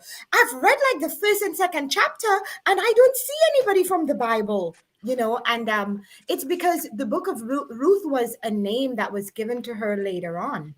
But in the beginning, she was a Moabite. I don't think her name was Ruth. That's a Hebrew name. She'd have gotten that after the fact. So she isn't named Ruth in the beginning of the book. We've actually named her Ruah. And Ruah is like a warrior princess. And what Paul was talking about was her birth. And she's supposed to be a boy.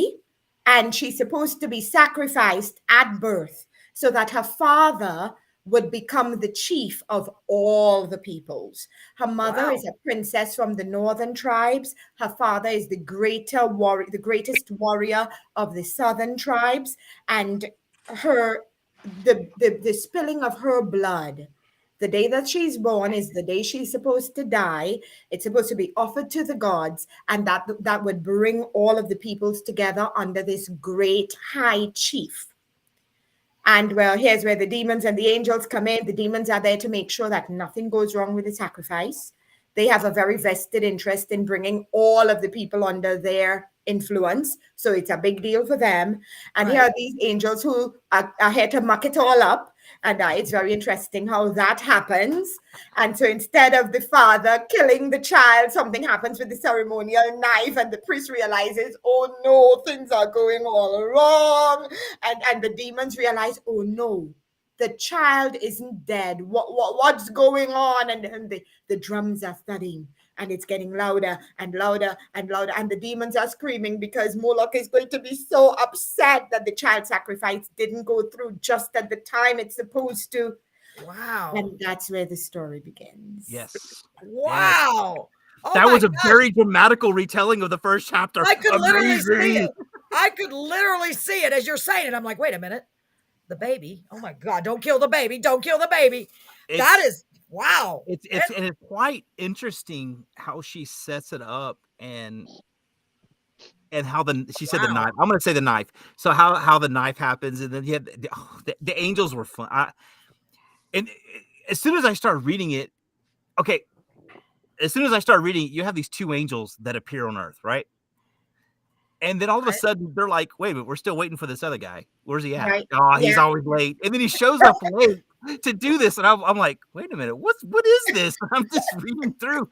And my question to you that I have as I'm reading this is, there seems to be a lot of detail that you put into the tribes, the chosen ones. And I know you said you pulled the book of Ruth out, you pulled the information from the book of Ruth. Did you do a lot more research on how the tribes were set up? And there is a lot of detail in this.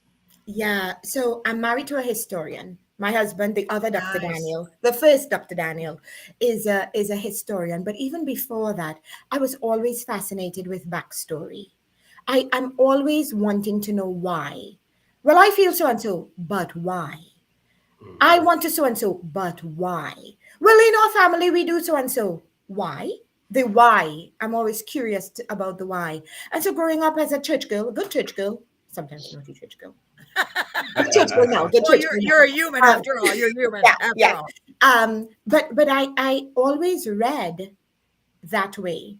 So I just have a name fetish. I just know what a lot of names mean. So now I'm curious. I'm going to look up what Carolyn, Terry, and Sean mean. I think Yes. I remember what Paul means, And so for years. Share that with us when you do, because that would be really We'll do. For years, I've Don't been share reading mine the because it might story. not be nice. It'll be nice. So for years, I'd been reading this story, and for years, like a certain word would take me down this rabbit hole, and I'd know that. But then it would spark another question. Well, if this was this way, then why that? So if your name means, so I have a name fetish. If my name, Naomi, meant fruitful and flourishing, if her name meant fruitful and flourishing, why the heck did she name her sons Malon and Chilion? One meant weak and the other one meant sickly. Why would you do that? Wow. What, there's a story there that we don't Absolutely. understand. And if they lived in Bethlehem, which means the house of bread, okay, they left because there was a drought and they went to Moab. Interesting meaning there, because that means, who's your daddy? That's literally what it means. And it's because that was my daddy was my grandfather. My grandfather is my daddy because my mom technically raped her dad, got him drunk, and then seduced him. True story. That's what happened a lot. And that son was his grandson. His other son was his other grandson. So they were brothers and cousins. Like, it's a mess. really? It was a mess. Yeah. Yeah. And so all of those are stories that get pulled out in the book. Wow. And they're stories that the King James or whatever version you read doesn't have time to extricate for you. So I took the privilege, the honor to tell you my version of how that went down. Wow. So I just want to make sure I'm clear on this, Dr. Amber. So this book is based on facts, right? Research that you've done. It is not a fictional book about what you think happened with Ruth, correct? Both. Oh, I take okay. poetic license. I take poetic license to name her Ruah. We don't know what her original name was. Right, But as a Moabitess, I am very certain she was not born Ruth, which is Hebrew for friend. I'm very sure of that. And it makes sense that my mother-in-law, who has found in me a friend for all seasons, the friend with whom I could start over and make new memories, right, Terry? It makes sense that someone walking through a destiny journey with you would say, because she says, you're better to me than 7 sons, that I would name you Ruth. I would name you a Hebrew word that means friend. And so that's how we outline it in the book. So I take some common sense poetic license with it, but it falls so close to what is the historical imaginary line that it's not far-fetched. It seems, I think, Paul, that it flows with what you can see why, that would make sense. We don't know for sure, but that would make sense too. And all of the history that undergirds it really holds it up like a good bra. Yeah. Wow. Oh, what a good way to put that. Excellent. Where's my thumb? I can't see my thumb in the camera. Wait a minute. There it is. Excellent. Everything's backwards when you're trying to. So Wow. so Very well said. I've been actually waiting, and it's so weird is because That's hilarious. Keep yeah, going. I've been wanting to take the Bible and actually put it into a novel standpoint, because it's all verses and it's short. And it can be very confusing too. It can be confusing. Oh, And it was like one of those little things that those little projects in my head that I'm like, man, it'd be really cool to take some of these stories and actually write a novel based on this time period. But do you know how many novels you can get out of the Bible just by doing that? I mean, Brett, that's an idea. Brett, hold on, Paul or Dr. Amber. Doc. Destiny Survivor. Thank you. Destiny Survivor. And I have a picture of it, but I can't do it while we're on. Maybe I can. Let me see if it'll let me. But yeah, I'm gonna finish the book because it's amazing. When I finally get some time, I tried to actually set up on my Kindle where you can or not the Kindle. The iPhone has a deal where it does text to speech, and every time I would do that, I'm like washing dishes or driving in the car. I'm like, I'm gonna do text to speech. It gets to it does 5 pages and then it just stops, and I'm like, are you kidding me? I want to know what happens. That's a lot of people are telling me that so I've had wives say, my husband is upset with you. I'm like, why? Because I wouldn't put your book down all of last night. I had a woman who was heavily pregnant, and she said, Amber, I know I need to rest. This baby needs rest. But I read the book for 17 hours straight. I could not put it down. Wow. I've heard that it is unput downable. You just put downable. Next. Yeah. Another great phrase. I love it. I'm writing Are you writing these down, Paul? Because I'm doing something else. Sure. Yeah. I got you. Don't worry about it. I suppose I could just slip into the alternate universe for a sec and bring one for you. But yeah, just wow. Well, you know what? I'm not going to be able to put hold on. Let me just keep going. Keep talking. I'm here. I'm listening. Yeah. So basically, and what I understand is you're not just an author. You're like a motivational speaker, correct? Correct. So I do some speaking, but my superpower is helping people get from where they are to where they are meant to be, where they want to be, but then we go a notch above. I know that's where you want to be, in the big truck with the loud music. Okay, we can get there, but is that where you're meant to be? And so just uncovering where are you meant to be in life and destiny, I help you take that journey with speed and accuracy. And that's my superpower. I can help you do it fast. So I have clients who like in 8 weeks, people who have no job land dream jobs. I have clients who were single, who got married. I have clients who just get promotions just from the work that that's my superpower. Destiny. Oh my gosh. Know what it is? Let's find it out and then you go do it. Doc, we need to work on this record deal I'm looking for. All right, then. Okay. All right, sure. Let's hook up a call and let's see what's eating that. Yeah. So you offer a service. And by the way, I do have the picture of the book. It wasn't that hard. I just had to remember where I downloaded it. I'm so sorry. So you offer a service where you mentor others to help them find their destiny. Correct. And wow.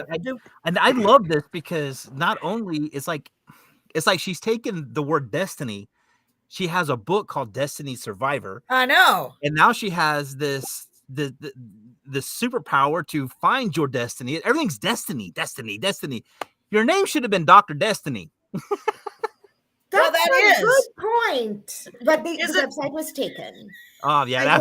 Yeah. Oh, okay. See, I got confused. I'm like, wait a minute. It doesn't take much for me to get confused. Sorry. So Brett's sister wants to know. Yes, I've got it here on there. Thank you. Brett just walked in here. His sister is an avid reader as well. So she wants to look it up and get that book. So where can they find your book? I know we're not even close to being done, but tell them where they can find it. Easily on Amazon. Just Google Amazon Destiny Survivor. I'm going to put the picture. Amber Joy Daniel. Destiny Survivor, Amber Joy Daniel. Okay. I'm going to block y'all's face for a minute. I'm going to put it up here on the screen for about 3 or 4 seconds so everybody can get to know what it is. Okay, here we go.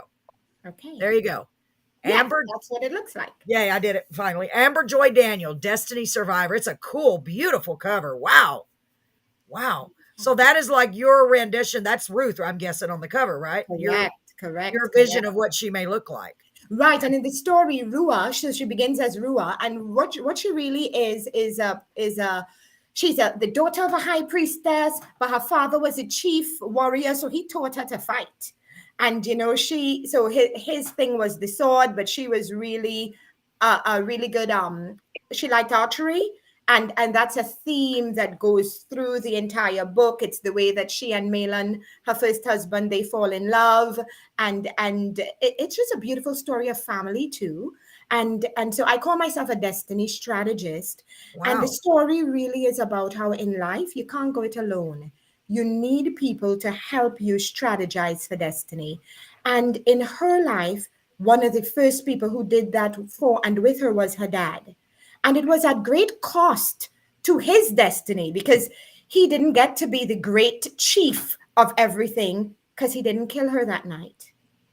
So he sacrificed his destiny for her For to be her. born. Yes. And Wow. and the high priestess, she would have never been married. She would just have been locked away. And instead he married her. So he married the mother, and they all had a completely different destiny because of that choice.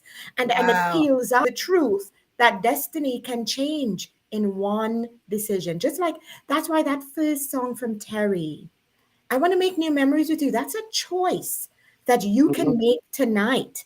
And a bad start or a bad middle or a bad wherever you are right now, you can shift that with one decision. But sometimes you need help to know what that decision could look like. Right. And there's a scene in the book, part in the book, where her father calls her to order and lets her know, because she wants to marry the chosen boy. He wasn't Moabitish, he was from another tribe.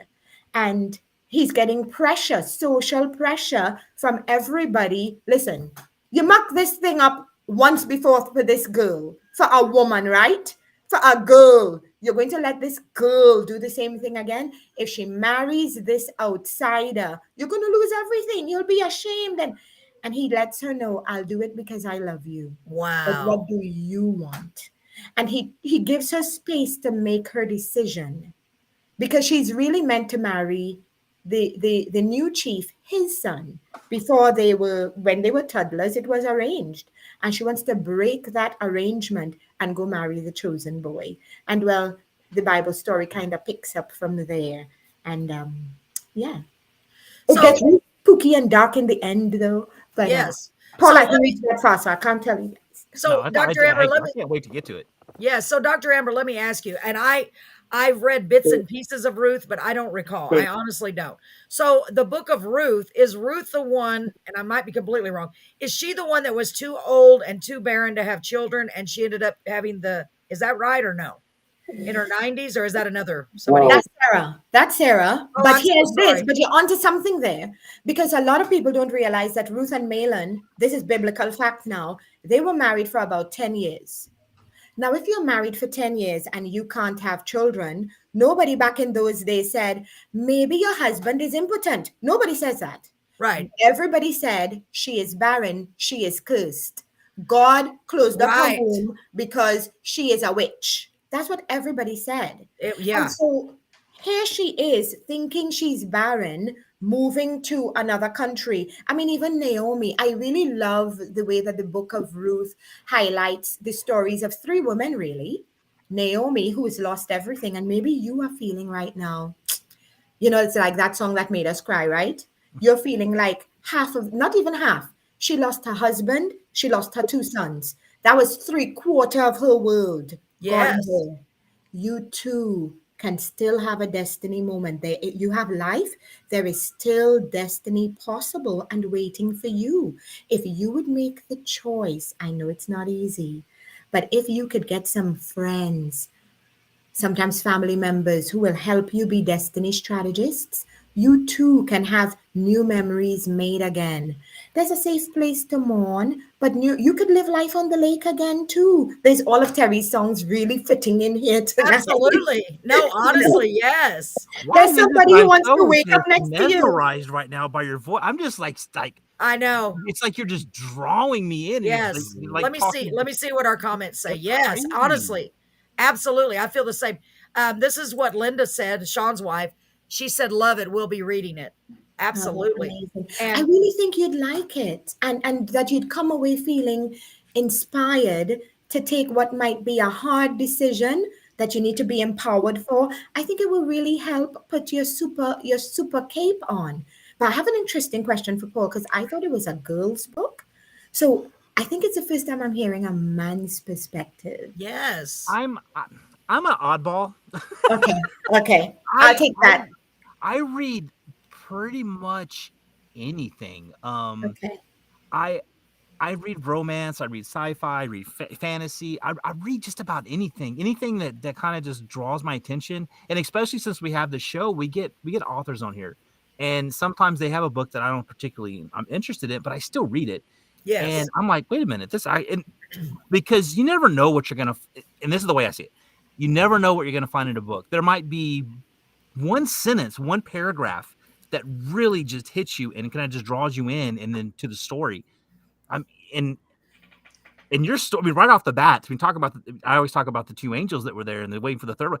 That right there just had me. I'm like, wait a minute, she has a little comedy going on here, waiting for this late angel coming in. This is gonna be pretty good. So then I got into it and started doing it. And then I found out, because then I was like, who is this? I'm trying to place this character, and I'm like, is it Mary? And then there was that part, was she married? And then that happened. And then I'm like, no, not Mary.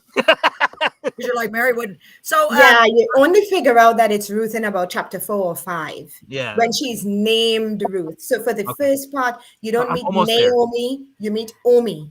You don't meet Malon, you meet Lon. You don't meet Elimelech, you meet Limi. And Chilion, you don't meet Chilion, you meet Chili. And let's think about it. Who was going to go into Moab, and the Moabites used to fight the Hebrews? Who was going with the full Hebrew name? That's stupid. So just putting some common sense into how it would have really panned out. Yeah. We don't know that those would have been the names they used, but you kind of don't have that unveiling till about chapter 4 or 5. I can't remember exactly where. Yeah, Right. I think I'm on chapter 4.5. I'm almost on chapter 5. We've got a message right here from Jeffrey, and he said, need to tap into that superpower. He said, contact info. Look at that. We want your contact info. Now I have the picture that has some contact info. Yeah, that's great. I'm going to put that up there right now. So that has your, no, let me move this. Hold on. Let me get that out of the way first. Hold on.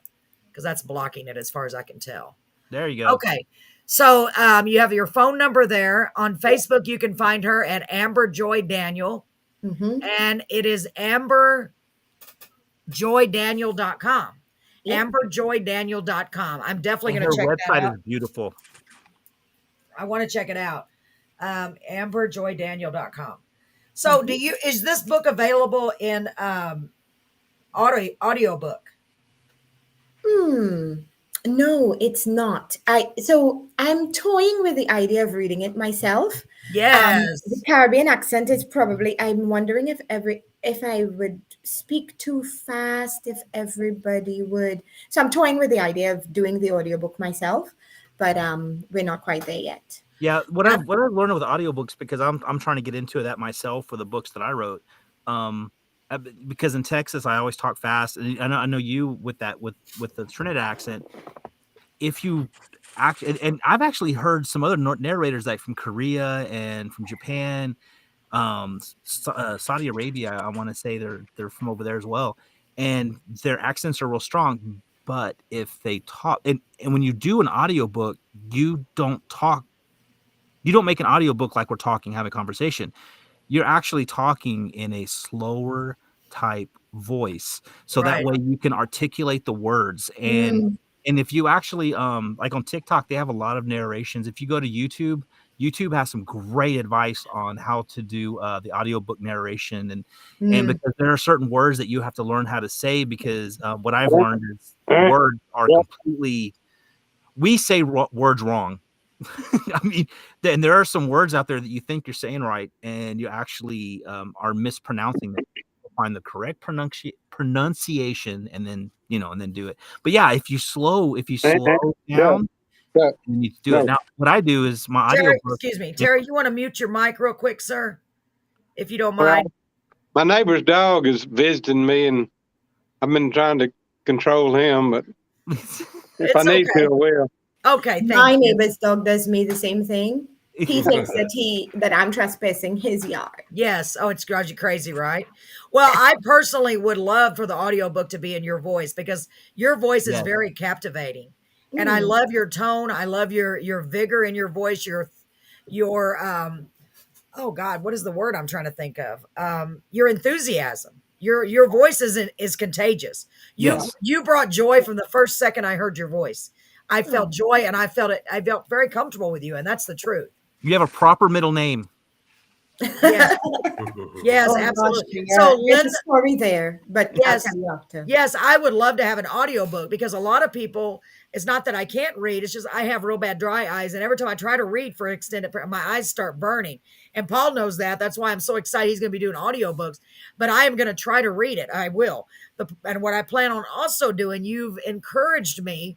See, you're going to encourage a lot of people to also get back to their Bible. So you've encouraged me to go look up the story of Ruth again and read it in my Bible, because like I said, I've never read the whole story, and you're putting a new spin on it, and it makes you look at things in a different perspective. Let me see what let's see, what did she say? Linda, Sean's wife, says, Linda is very chatty on her. I love it. I love it. I do. She said, Big Daddy, which is Sean, that's what she calls him, that's her pet name, doesn't read. LOL. I read every night till about 2 a.m. I read about 10 plus books a month, and I have over 5,000 that I brought over the years in ebook or hardcover. Wow. Woman after my own heart. Yes, absolutely. Let me see what else she said. She said something else. Hold on, guys. She said, I want the actual book to hold in my hands. We'll go buy it. Oh, that's so wonderful. She talks. She talks about that stuff all the time. Yes, Dr. Amber. She's like, I can smell it. I can touch it. I can feel it. I can, it's just big. And she's right. I don't read. I mean, I will admit to y'all, I've read in my life. I think I've got a little bit of ADHD, and I don't know how I can sit and just write songs and stay still. But I've read one book cover to cover in my life, and it was an autobiography of John Quincy Adams. But if she doesn't read it to me while she's reading it, I'm gonna check this book out. Like I said, I'm not a reader. It is. I hear you. And I like what she put about your voice, that it's very hypnotic. Yeah, I agree. Exactly. I can see. I've got a question. What inspired you to go into this path in life? Your journey. So your journey completely switched. So you found your own. I can kind of feel it, that maybe you're doing this because you found your destiny, your journey. And so you want to share with others. That's the way we all feel, I think. Anything we find, you want to share it with people so bad and say, look, you can do this, like Paul with his books, and Sean with his songs, and me with my songs, you just like, let us help you, you can do it. And that's what you're saying. But what brought you to this part of your life, what you're doing now? So growing up in the Caribbean, guys, let's just say very, very meager means. And I'm being very eloquent about that. I bet, yeah. So we walked everywhere, didn't know we were poor. It was very funny, actually. So in the Caribbean, there is an exam that you write when you're about 12. And based on the score you get on that one day, you could feel sick that day and you could have been brilliant. But if you were sick that day and you did horribly in that test, your scores determine the school that you go to. Man. I went to one of the top 3 schools on the island, which is where I first realized, I think they are wealthy and I am not, because Everybody I knew was from the little village I lived in. Everybody I knew was just like me. We walked everywhere. We wore hand-me-downs and the whole shebang, right? Yes. And so let's say coming to college age now, I won about 5 scholarships. When my Cool. family didn't have the money for the airfare, the room Right. and board, and my parents, um, having barely finished high school themselves, God bless them, didn't know that we could have gotten additional scholarships to cover that. There Yeah. are things you could do if you could prove that the child is brilliant. There are people who will come alongside. We just didn't know. And so Yes. what you don't know very well does hurt you.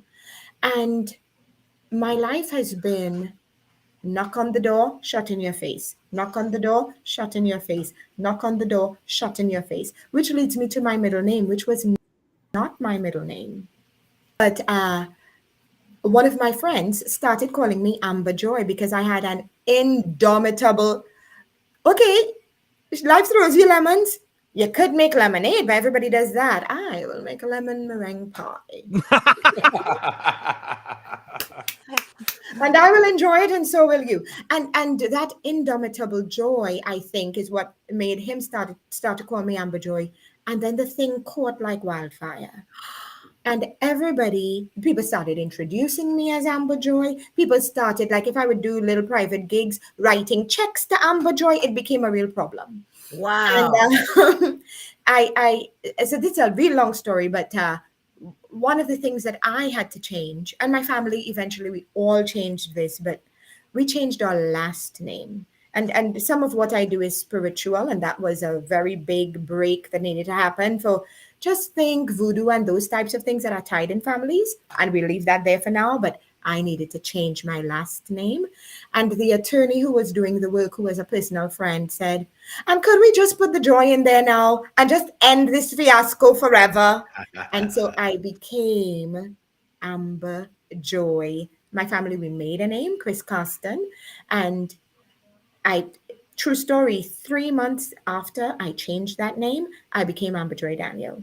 And one of the reasons we changed was in my quest to be married, because I was over 35 and it just wasn't happening for me. And so we used that spiritual application. I was a good church girl at this point. I went into deep prayer and stuff about it. And what was revealed was you have a spiritual problem and there's a foundation issue with your name. It's one of the things. And if you would change that, everything would change. Kinda tried it. No, not kinda. Like, oh, that's what I have to do? Pedal down. And we did that. And I told you guys, the dude spoke to me for 3 months, came to the island, came 30 days later, Mic drop. Wow. And that's been the inspiration to if I could do it, Yes. you could do it.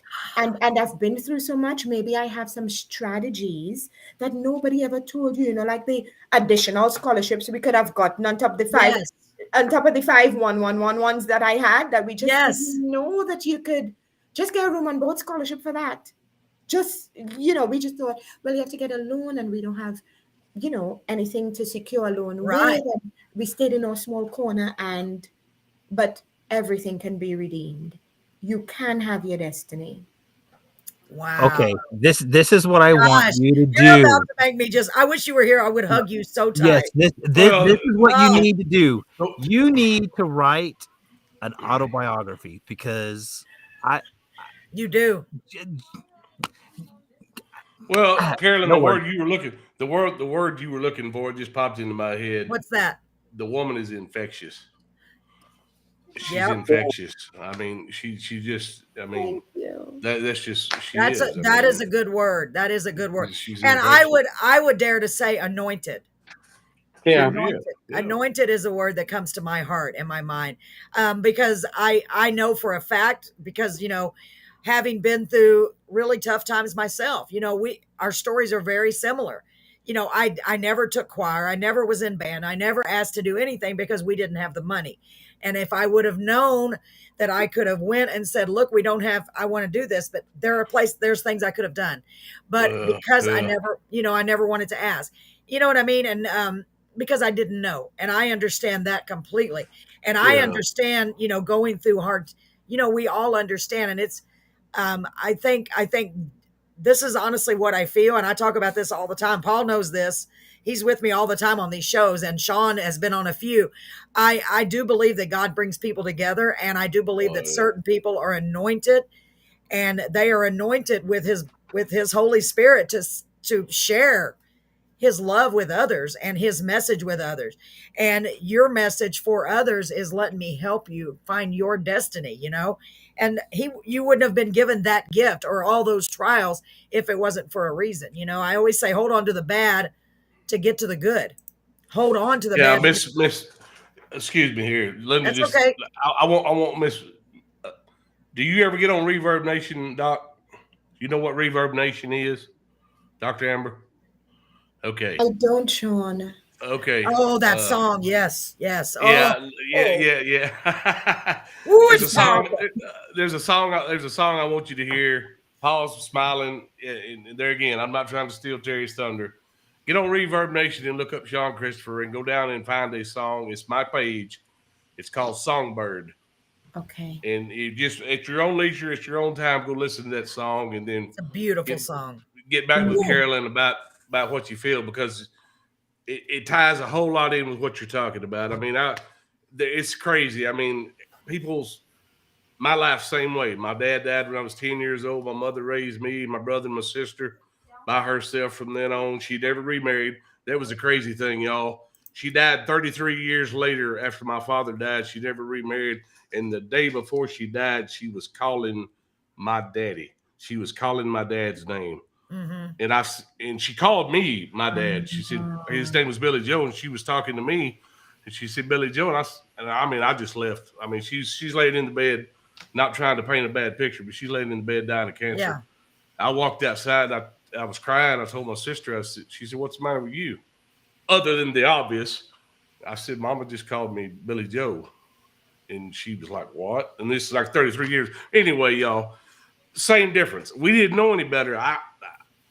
I wanted to go to welding school, engineering school, architect school, but I was brought up from the time my dad died. You go to work, you make money, you go to work, Mm-hmm. Wow. And Linda's warning you, she'll be stalking you online, Doc. My wife, she'll be stalking you. But I mean, same difference. I mean, just it's just like you said, what you don't know will hurt you, and that's why we push it with our kids. Go to school, go to school, go to school. Now, school's not cut out for everybody, but you have to figure that out for yourself. Right. Mm-hmm. Yes. And the great thing is we have connections with you now. And I'm going to be messaging you maybe even after the show, because I really want to find out what it's all about, because, I'm all for trying to, because I feel that we're serving a service by helping everyone get heard. And if we can make that better in any way, oh, believe me, I want to do that. And if there's something else that I should be doing, oh, I want to know. You know what I mean? I just keep going with the flow, and Paul too, and Sean too, and now Terry too. I think we're going with the flow. We're going. And I think you guys are doing something powerful, because I know what it is like to forget the doctor for a minute, because that does your diddly squat when you're trying to get your idea out there, your product out there. Right. When you don't fit the bill of, you're not singing about a loud truck with 4 fat tires, or when your message is a little different. And if you're judged before people hear what the story is, you don't even get a foot in the door. And that's so you true. didn't just give me a foot in the door. You gave Terry and I a chance to share our hearts.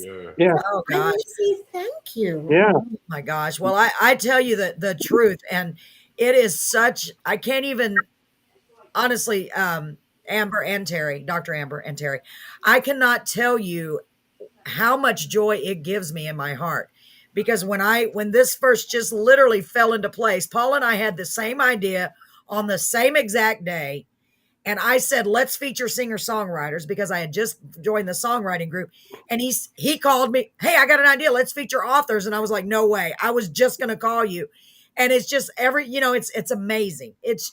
I can't even explain how thrilled I am and how blessed I am, beyond blessed, because we are making connections with people like you guys.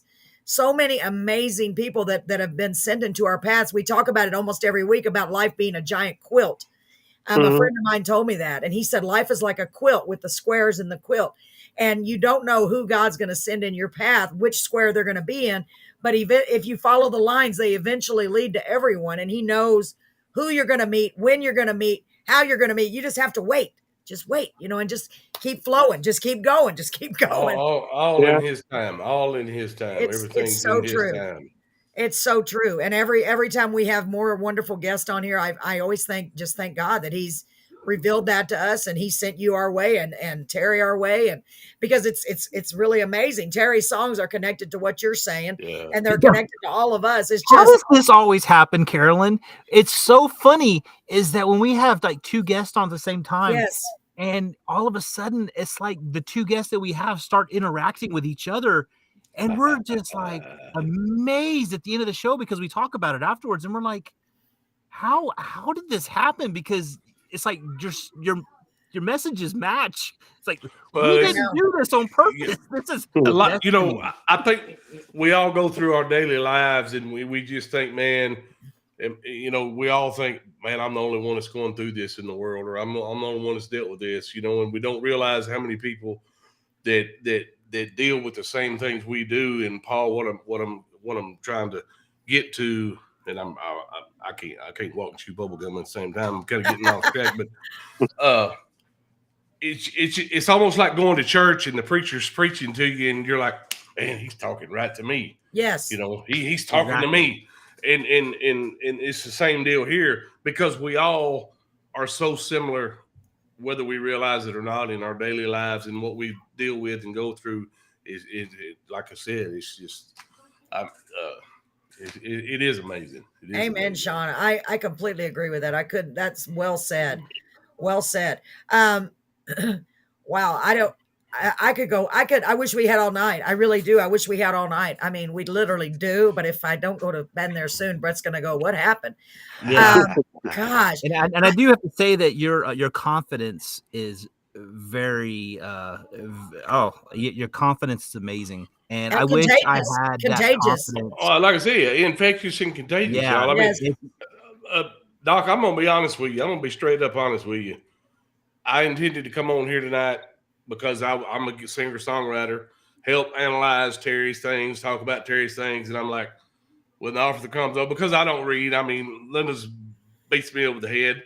But I'm like, man, I got to listen to her. Yeah. She's saying, I'm just like, I'm stuck here. I can't move. Yeah.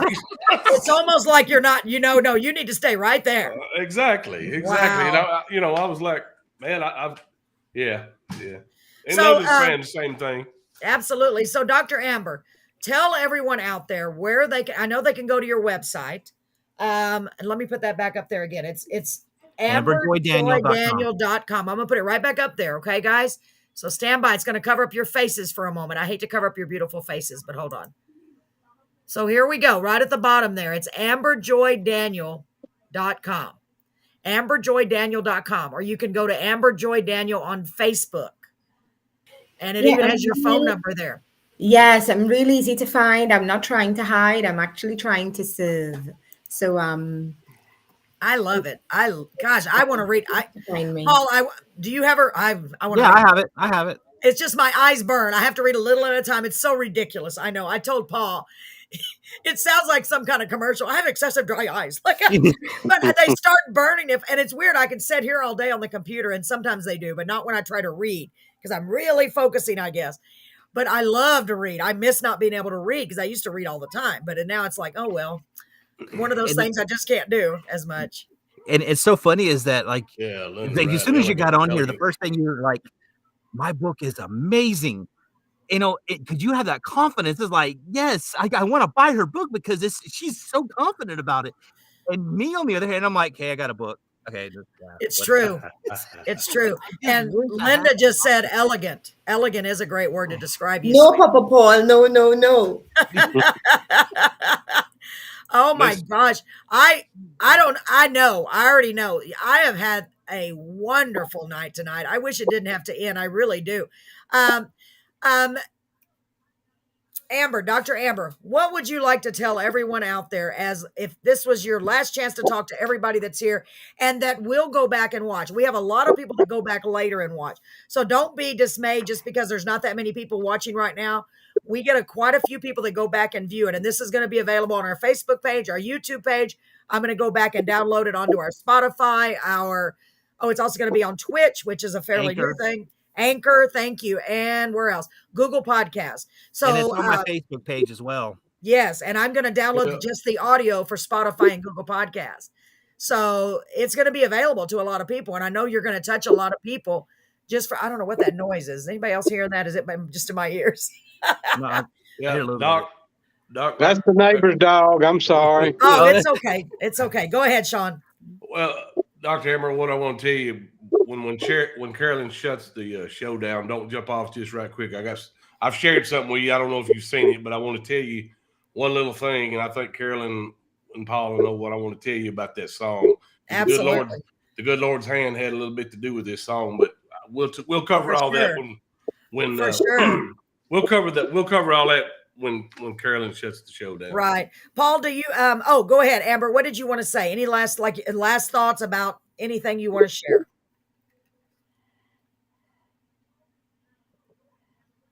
I just want you to know that this moment in time was curated by heaven for you. Terry could have come on this show last week, last night, last year, if they existed last month. But he came tonight.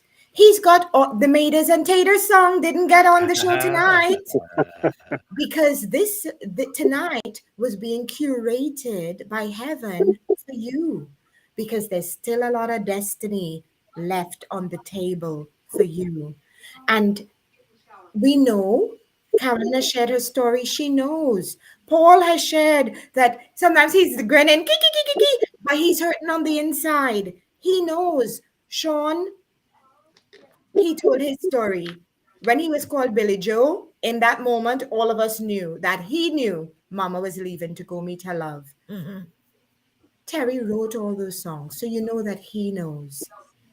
God did all of that and let Carolyn even have Carolyn's Corner and let her and Paul come up with the idea on the same day for this moment. Amen. For you to know that he's not done with you yet. He's not through with you yet. And here's some help because you need it. So come, get it. There's a lot of feasting still in life for you at the table, and we're here to help. Oh my gosh, Dr. Amber, thank you. That's beautiful. Yeah. What an awesome. That is so beautiful. Awesome. I want to say again how grateful I am that both of you are here, and I completely agree with everything you just said. And you just what is the word I'm trying to think of? Confirm what I've been saying. And honestly, and it's almost like a complete stranger coming out of nowhere. And I'm not saying that fate. Linda just wrote fate. It's like a complete stranger that I've never met in my life coming on and telling me what I've been saying to everyone else, because I do believe I'm going to keep going forward. And I know Paul does. And we're just going to keep going with this and letting it grow and grow. And because if we keep while we keep getting amazing people, we're going to keep getting more amazing people. And I would love to invite you back anytime, both of you guys. I really would. Yeah. I have enjoyed this so much tonight, and it's a perfect night for it. My husband's sister, Connie, is here with us. She's visiting, and this is the first time she's seen the podcast. So what a great show she was able to see. I am thrilled. I really am. What do you have to say, Sean? Oh, I was listening to Carolyn talking, kind of lost it. I mean, it was, but what she said a while ago, not an hour and a half, 2 hours ago, Linda and I were sitting on the back deck having our coffee, and I'm talking about this musical journey that we're on, this writing and all that, just wondering where it's going to take us. Am I going to get out of it? What I think I ought to have. And here we go back to maybe maybe the songs that I'm writing are not meant for me to become famous with. Maybe they are for my children or grandchildren or great grandchildren to come back and pick up and say, hey, look what they left us. But anyway, there again, I lost train of thought again. I do real easy. It's easy to do, but you don't know what your destiny is for sure. Well, but that's what I'm saying. I don't know what the destiny is, but something inside me just says, keep plugging, keep writing, keep plugging away at it. And just Terry, I have a feeling your heart's telling you the same thing. It's just a drive you have. It's like you don't even know how to explain. You're just like, well, I've got to do this. That's what I literally told my husband, I have to do this. And I said, I can't explain it, but I feel like I have to do this. And I said, it's God's plan that I do this. And that's obviously what I believe. I believe that. And I'm like, well, I'm going to keep doing it to the best of my ability until they shut me down, turn off my electricity or something. God, please don't do that. That would be very strange. Terry, you have been a blessing to have on here. Honestly, I love your music. I'm welcome to the family, to both of you guys.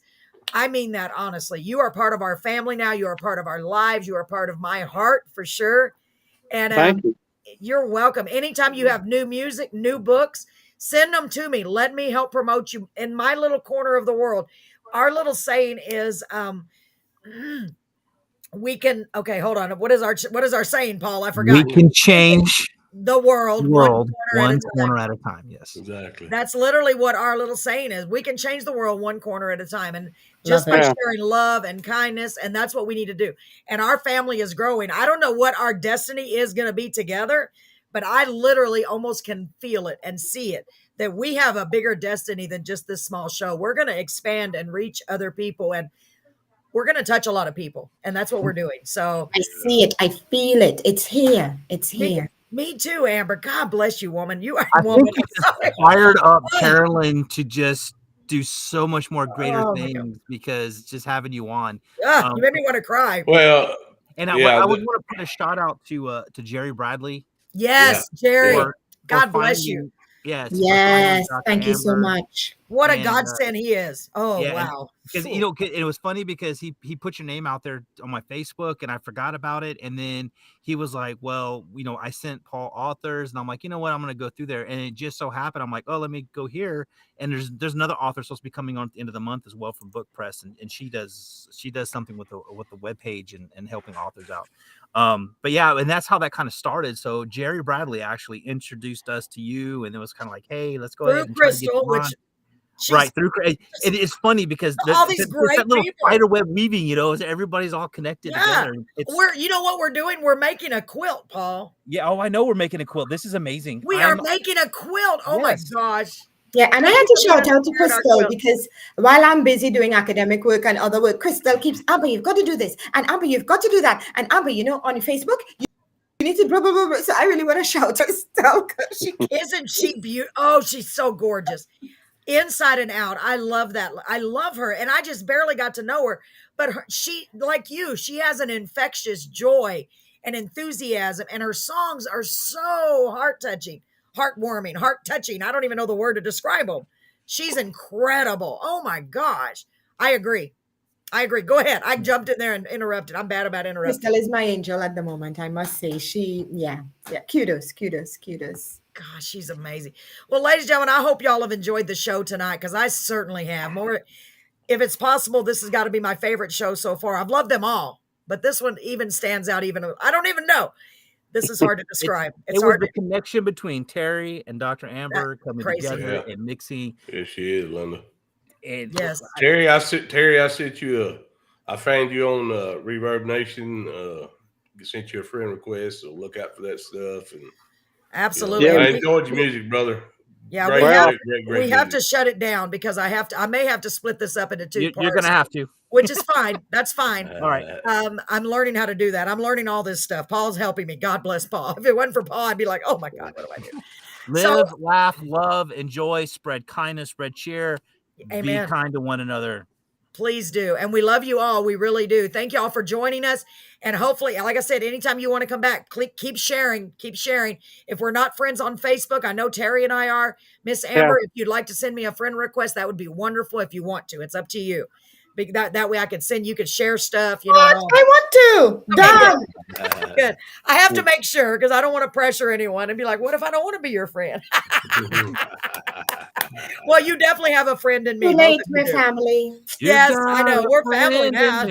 Yeah, it reminds me of that song. So, ladies and gentlemen, have a wonderful night. God bless you all. Remember to be kind.